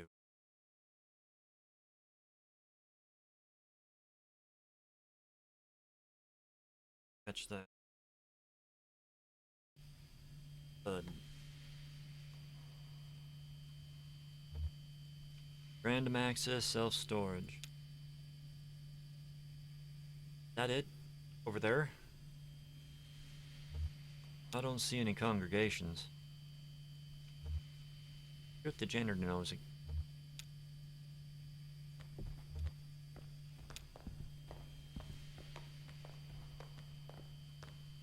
Jeez. Oh, here for the night mass. Where's the congregation? I guess this must look like a pretty strange, a church without a congregation. When they first moved in here, man, this place was packed. They had mass every night, too on Sunday. But it got a bit awkward to fit everyone in, and the numbers quickly dwindled once folks started to see as a thing that they were falling apart. They lost their center of gravity and just started wobbling.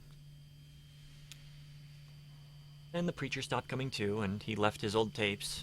Same with the organist, and I found some old acetates at the Bureau archives, photos of people in churches. So I kept it running. You do what you have to, right? All got a job. Work is play for mortal stakes. That's the title of the evening's homily, in fact. So I guess if you folk aren't here for the mass, you must be looking for the old Bureau records. I moved them down to Unit C-315, so make room for the mass. It's down at the other end of the building, same floor. I need to get the night mass started. You can borrow my keys. I'll go. You wait here, rest your leg. You're looking kind of pale. Nice lady. Well, I'd better get this running. Brandon presses play on an old tape machine.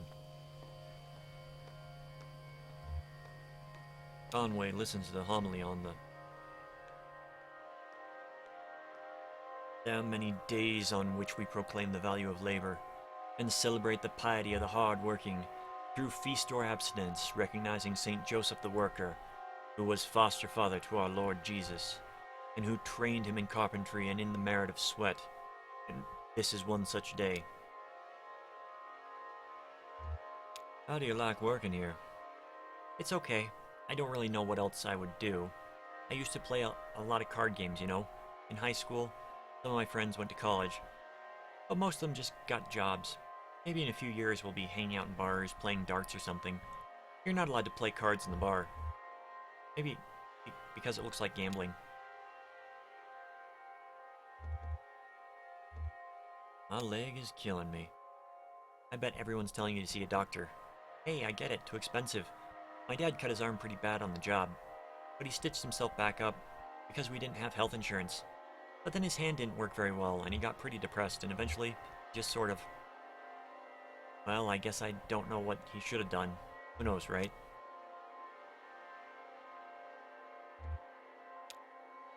So just as there is no dignity without sacrifice, there is no vocation without avocation. Just as the left eye perceives that which is to the left, and the right eye perceives that which is to the right, and these images are summed, differentiated, and incorporated, and we find our mind's eye an after-image of divine light, only where love and need are one, and the work is play for mortal stakes. Is the deed ever really done for heaven and the future's sakes? Okay, that's it. Next, there are some rituals that you and I aren't allowed to participate in. I don't think. And I don't remember them anyway. Hi, got it. Got what? What? I found what we came here to get, the file on the street name changes. You don't look good. Let's head back to the bureau and get this straightened out. And then maybe we should go see that doctor the clerk recommended.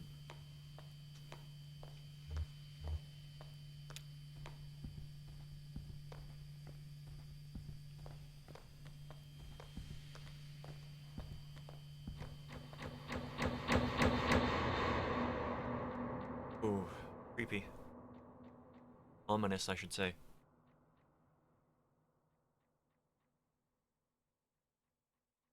Jesus, are you alright? What the hell? I'm okay. I've got you. You're alright. Shit, your leg is pinned. I'm gonna pull you out. We have to get you out of here. There you go. Okay, are you hurt? Can you put any weight on it? It's all messed up. Here, let's get you onto the tram. There you go. Now let's see if this thing has power. Hey, old man, look at me. Can you hear me? What happened? I don't know. He collapsed. I think he blacked out. He was mumbling about the old mine for a minute. The old mine where we met.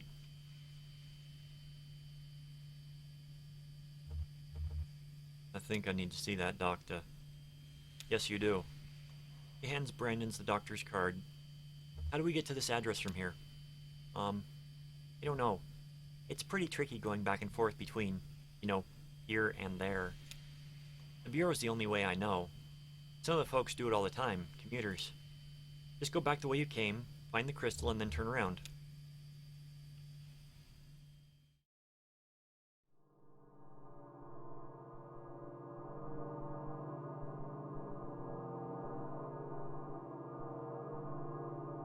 I'm getting a cookie.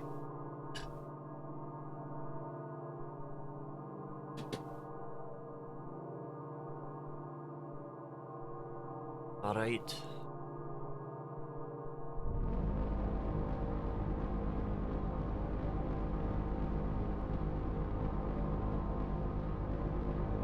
It's a pretty cool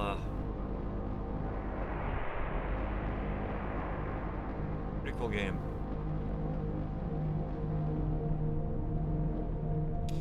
Linear, but not.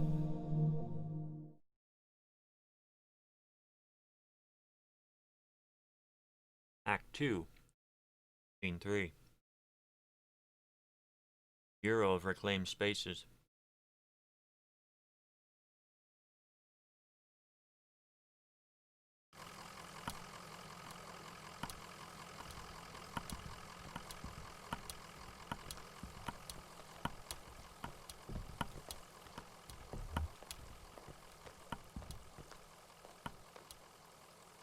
Back so soon.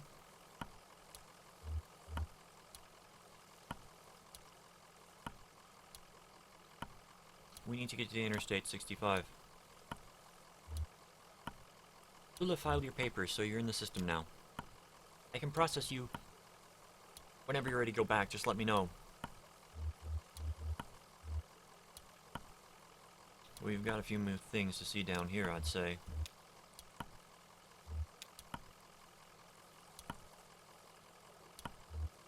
We're ready to be processed. Can you tell us how to get to this address? We're looking for Dr. Truman. Of course.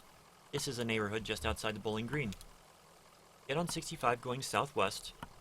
Take a right just past the observatory before the river. You continue north, you'll be there shortly. Happy to help. Okay, 65 southwest. Southwest. Take a right just past the observatory.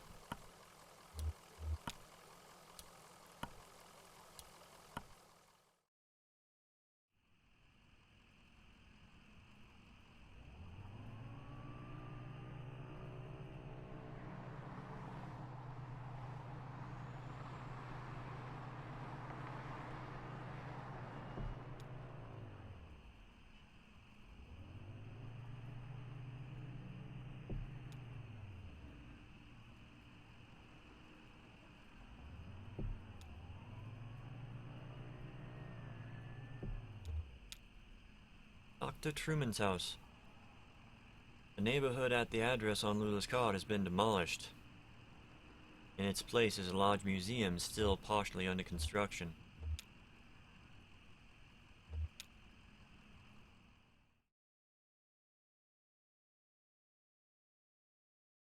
Act 2, Scene 4.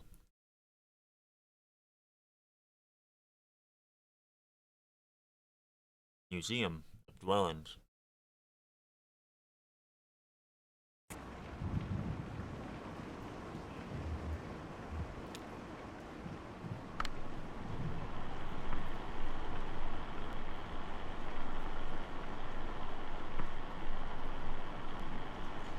One moment. Cookie.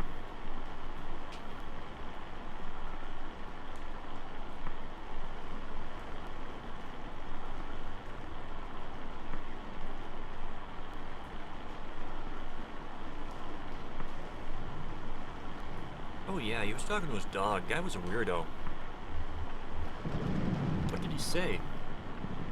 Just small talk, you know? Like you talk to your buddies or something.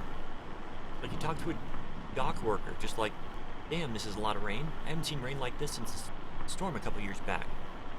That took out Lysette's herb garden. I just feel bad for that old dog getting dragged all over by a couple of drunks. A dog like that should be sleeping on a porch somewhere, but that's loyalty for you. Well, they didn't stay long anyway.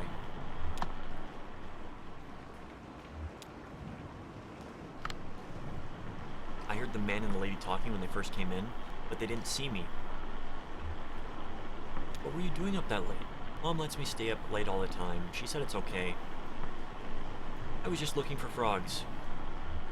What were the man and the lady talking about?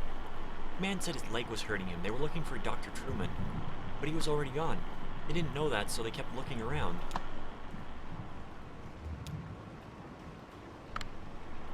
I just assumed they were from the power company. You know how they're always coming by and announced and messing with this or that. I just shut myself up in my room and waited it out. No sense getting involved. How'd they get in? Must have been one of the kids who left the front door unlocked. Something's gotta be done. They run around like animals. You know that Flora left a can of soda on top of my shelter door? I almost killed myself slipping on the sticky mess the next morning. Something's gotta be done.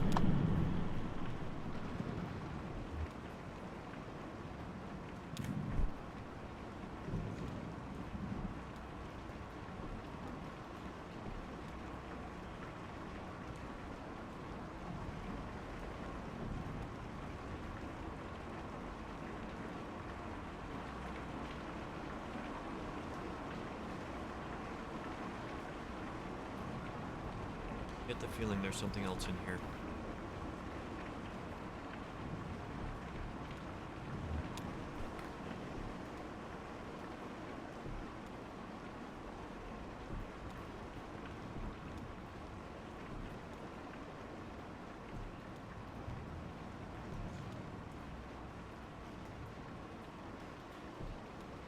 And I'm getting the feeling I'm wrong.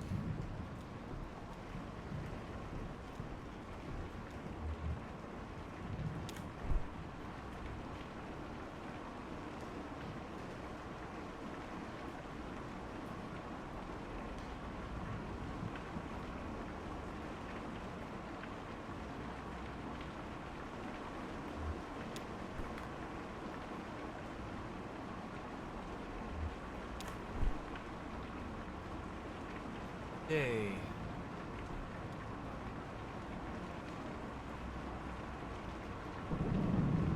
Got it.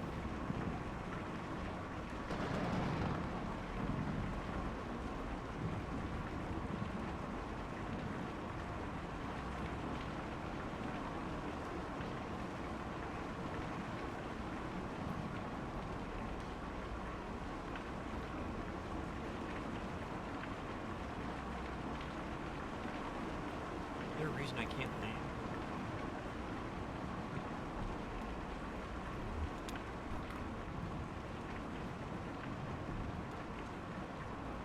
Pull this up?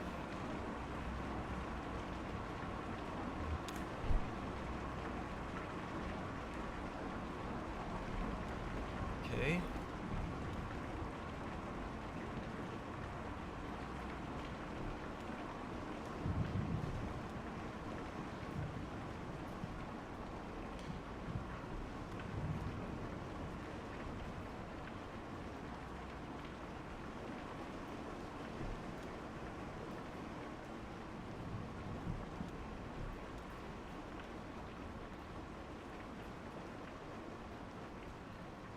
Okay. Was more, I just did not explore proper.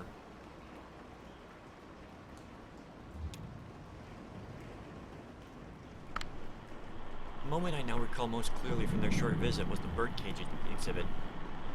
The old man stopped to rest, or maybe to think. The young woman had been anxious up to that point, but she stopped as well and examined the birdcage more closely.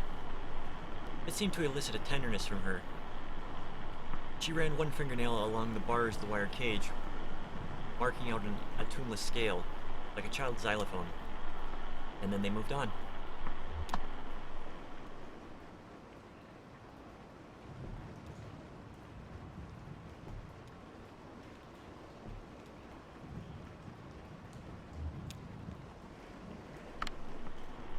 We gotta get some real chickens in that coop. Do some homesteading. None of these folks know how to live off the land. You know what I mean? Just to display another kind of dwelling. Yeah, no offense against you guys. I mean, I appreciate what all you've done for us.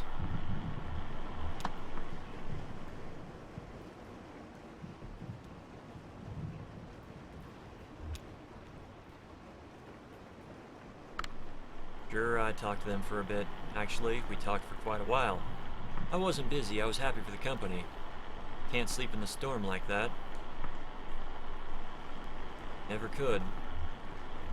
See how they got in?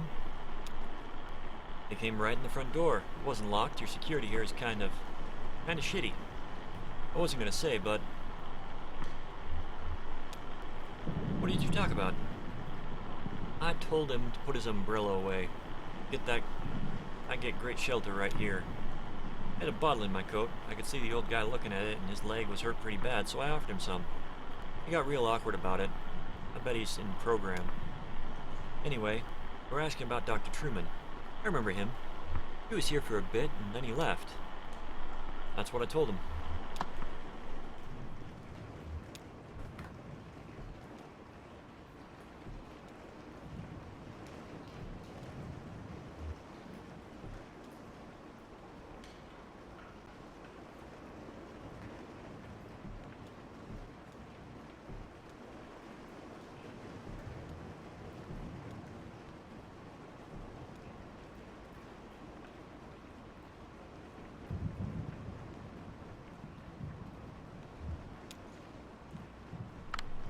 I was playing in that empty cabin and they came by. They asked about Dr. Truman. I don't know where he went. I didn't tell him. I know where he went, but I didn't tell him. Where did Dr. Truman go? It's a secret. Ezra told me and I can't tell anyone else. Who is Ezra? He's my age. He doesn't really live here. He's just passing through with his brother Julian. First they're going to help us, but I can't say any more about that. We have a lot of secrets. The lady asked me about my parents and I told them they were upstairs in the greenhouse. You want to hear a weird story? Of course I do. The old man asked me about the cabin. He said it looked like another house he knew. And he wanted to know where it came from. I told him nobody lived there. So he went inside. He took a long time exploring. When he came back out, he told me all about it. What did he find in the cabin? He went upstairs and he looked around the other rooms. I played with the dog. What did he do upstairs? He looked in some boxes, he looked out the window. He could see the museum better than when he was downstairs. He could tell how it was all put together, and the cabin too. You see the shape of it better from up there. Now, the part that is weird, he said he went into the basement. The cabin doesn't have a basement. He said he found a staircase in a closet. That he found a secret door in the floor. Then he found a rope leading down along the pit, and he climbed down.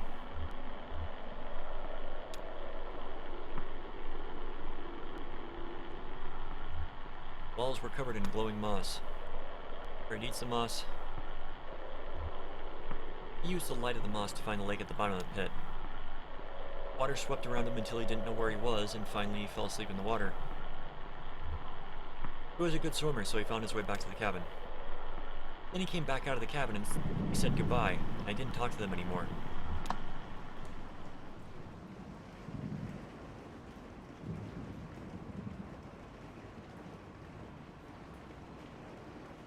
Okay, we can't go into the cabin.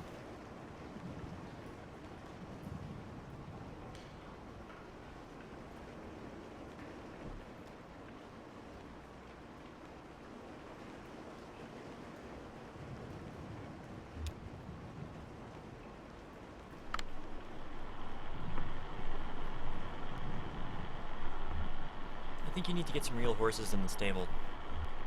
The strangers go in the stable. No, they just poked around a bit and talked about barns. They were pretty boring.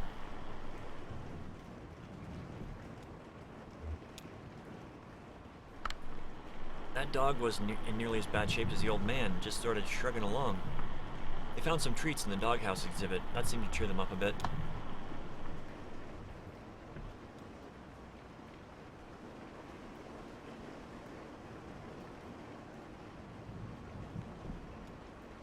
Huh.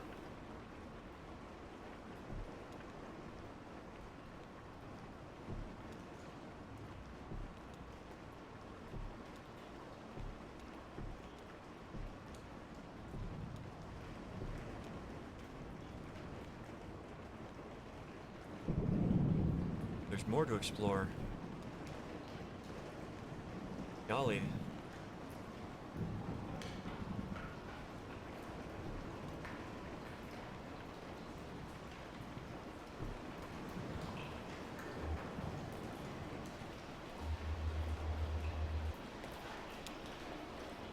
Okay, let's go up. Homer's coming too.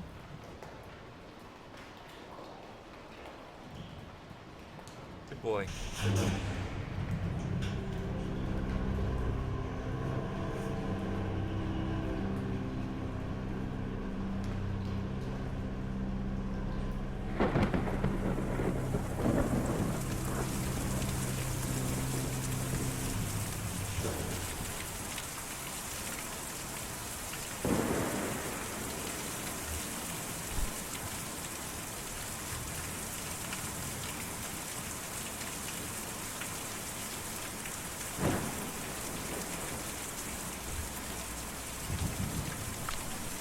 They wouldn't come in, just rushing around, and you could tell they were worn. But it was late at night, but just rushing around. Well, there was some urgency in the older man's inquiry, so it's understandable. Whoa. That was a bird. How was he injured? His leg, it was twisted or something. He held it while he walked, and made these painful little sounds in his throat. Oh, ow? I don't know. I didn't ask. It would have been rude, I think. Well, we just don't know. I suppose we never will. That was a massive bird.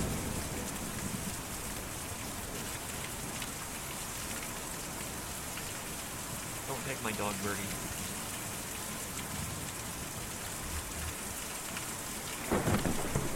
I heard a shout from downstairs. The old man had stumbled in the rain. I stayed inside with the lights off. There's no sense in getting involved.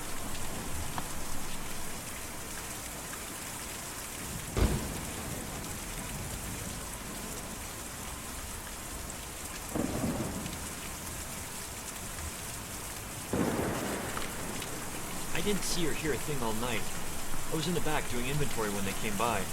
I got 30 cases of candles in, and each one of those has got to be individually labeled, you know?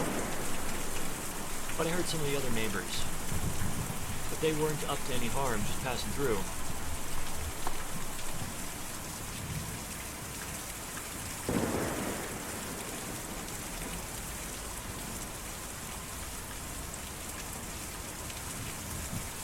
Ezra! I saw you folks drive up. I like your truck. What kind of truck is it?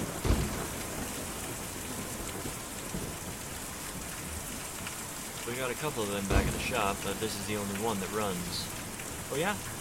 With a truck, you've got to keep it up. That's why me and Julian don't use a truck, we just carry the houses. Who's Julian? Julian's my brother. He's a lot bigger and stronger. He needs more feathers than me anyway. But he's still my brother. Where do you take the houses? Me and Julian take them out to the forest every night, and then we bring them back at dawn before the museum opens. Why do you take them to the forest? This museum is an okay place to live in the daytime, but it's no good at night. Folks just can't sleep in a place like this. Or when they do, it gives them nightmares. So we take them out to the forest to sleep, and then bring them back in the morning.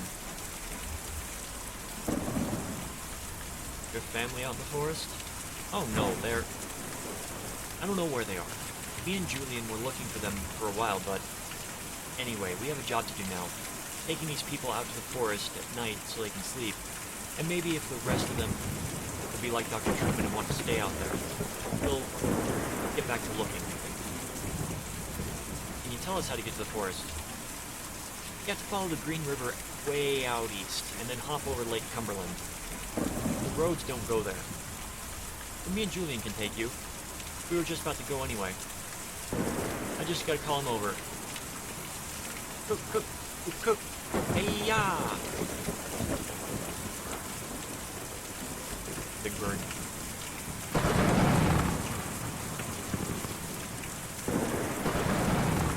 This has got to be one of the weirdest games I've played in a while.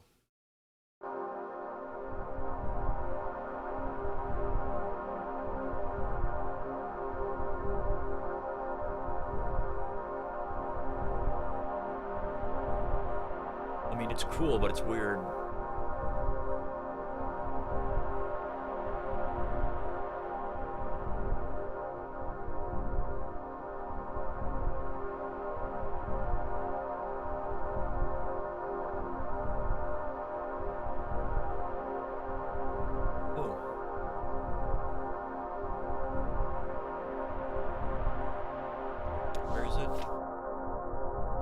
East and hop over Lake Cumberland.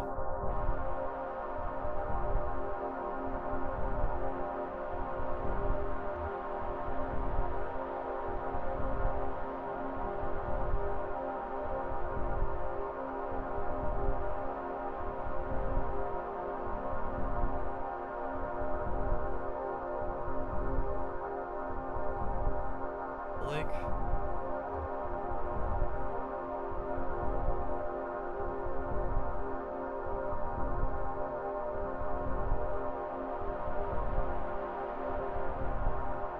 Mine.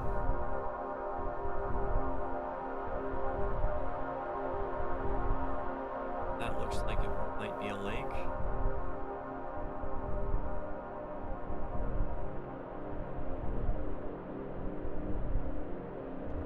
Lake.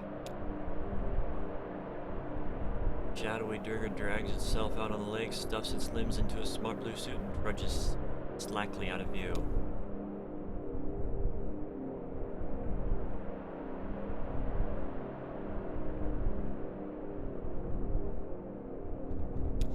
Past the Green Lake Cumberland.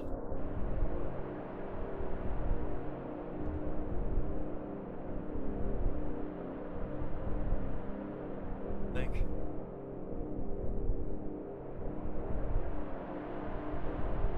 Lake Cumberland. That is a really strange looking lake.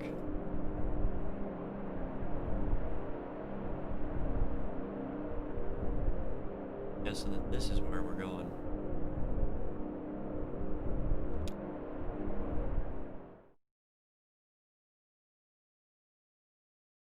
Act 2, Scene 5. Forest.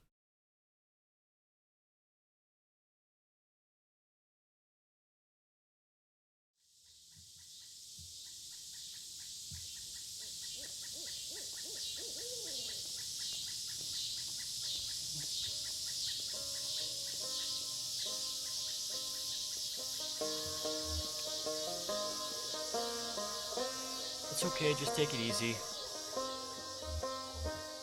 I'll just close my eyes. I don't think that's a good idea. Just take some strain off your leg for a minute and we'll keep going. Why is this delivery so important to you? My job. It's my job. Yeah, okay, I get that. My dad used to say I was born soldering iron in my hand. It's just always who I've been.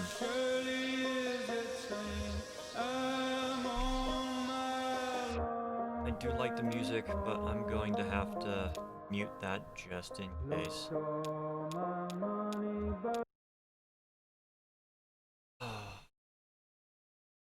Hate the way that the strikes come these days.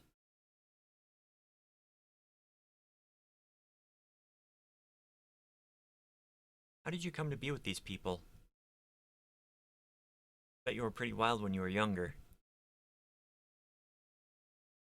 When I'm old like you, I'll still be wild.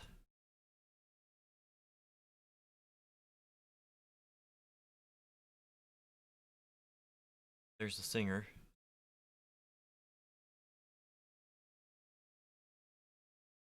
It's fast.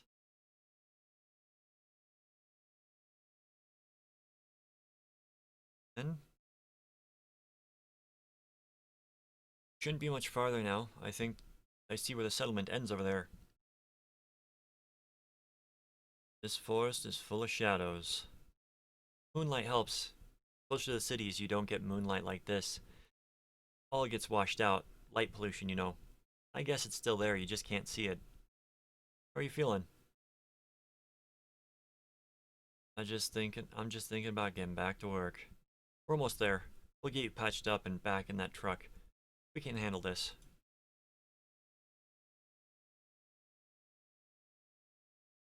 Still there? Yes, he's still there.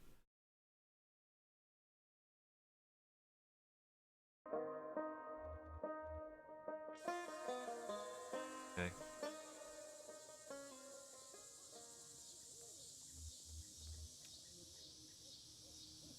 You have any family you're close with? Brothers or sisters? Kids? I have a brother, but I wouldn't say we're close. What does he do?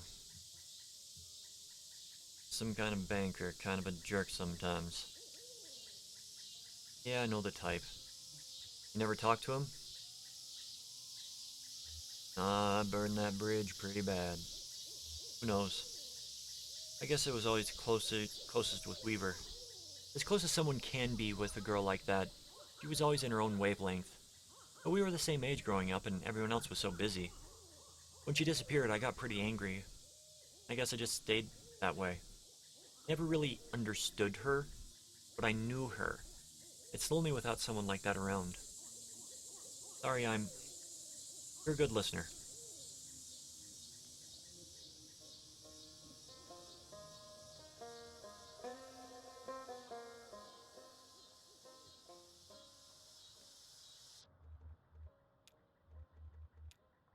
The audio back up.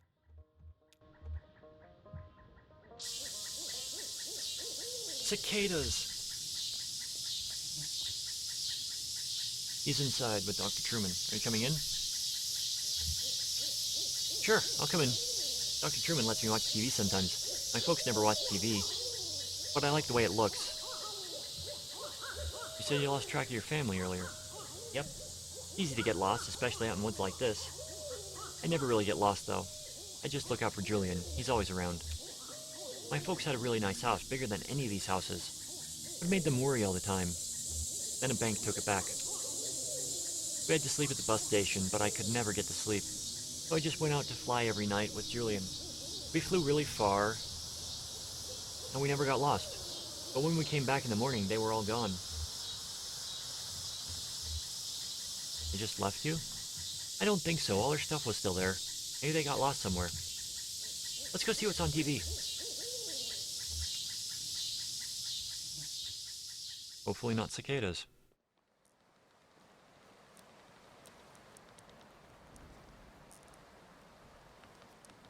Hello, Dr. Truman.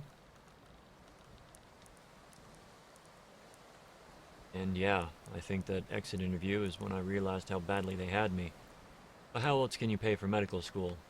I have college friends with debts that you can't expect to pay that back unless you're planning to sell painkillers on the side or something.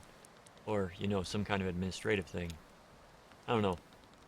Having seen what arthritis did to my grandmother, and my best friends in high school destroy his wrist building synthesizers. I mean, it was like 17. Ailment of the joints and limbs just seem important to me. I hope that answers your question. Getting a scholarship with that pharmaceutical company had a lot of strings attached. But at least I have somewhere to practice, even if I have to follow their market trends. It. And hey, thanks to all those seminars, I'm an expert in the medical uses of Neuripnol. Not so bad. How about that leg? What happened exactly? It's like something grabbed my leg in the dark. Grabbed? Like an animal? Piece of machinery? That could be ugly. I've seen joints twisted right out of their... Never mind. Well, let's just start the examination.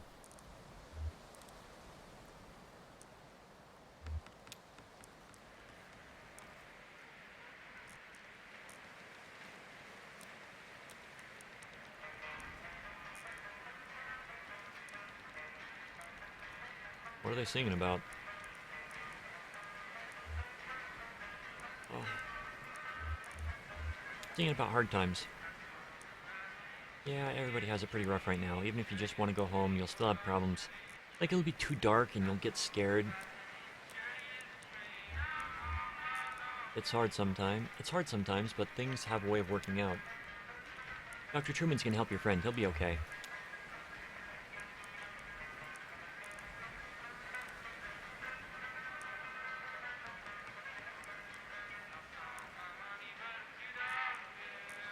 But it's nothing we can't handle. You might have a few things to look out for in the future. Be a bit gentler with the leg or the way you walk, but you'll be okay. I've dealt with similar cases before. So the anesthetic we'll use is called Noripinol. It's pretty experimental, but it's more appropriate for cases like yours. The way it works is, I'll count backwards from 5, start the process, and then we'll just have a normal conversation as the Noripinol takes effect, and then I'll get started. Here we go. 5, 4, 3, 2, 1. Let's talk about billing for a moment. The pharmaceutical company I'm contracted with was recently acquired by an energy company that has some different standards for billing and revenue, so it's a bit complex now.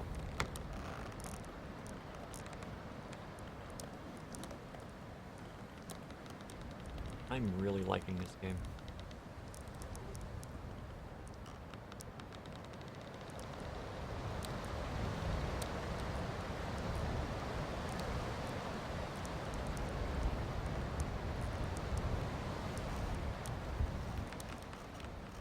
How you doing, chat? My whopping 1 viewer, which is probably me. End of Act 2.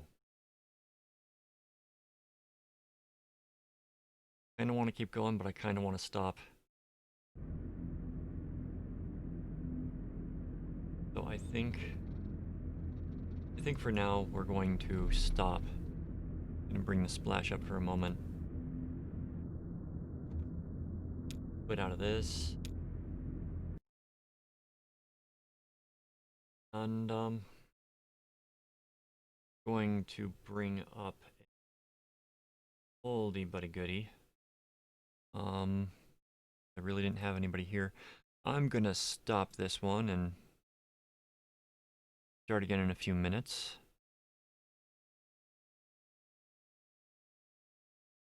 So I'll be right back, everybody. If you're watching this on YouTube, just go on to the next video you want to watch. Thanks for watching this one.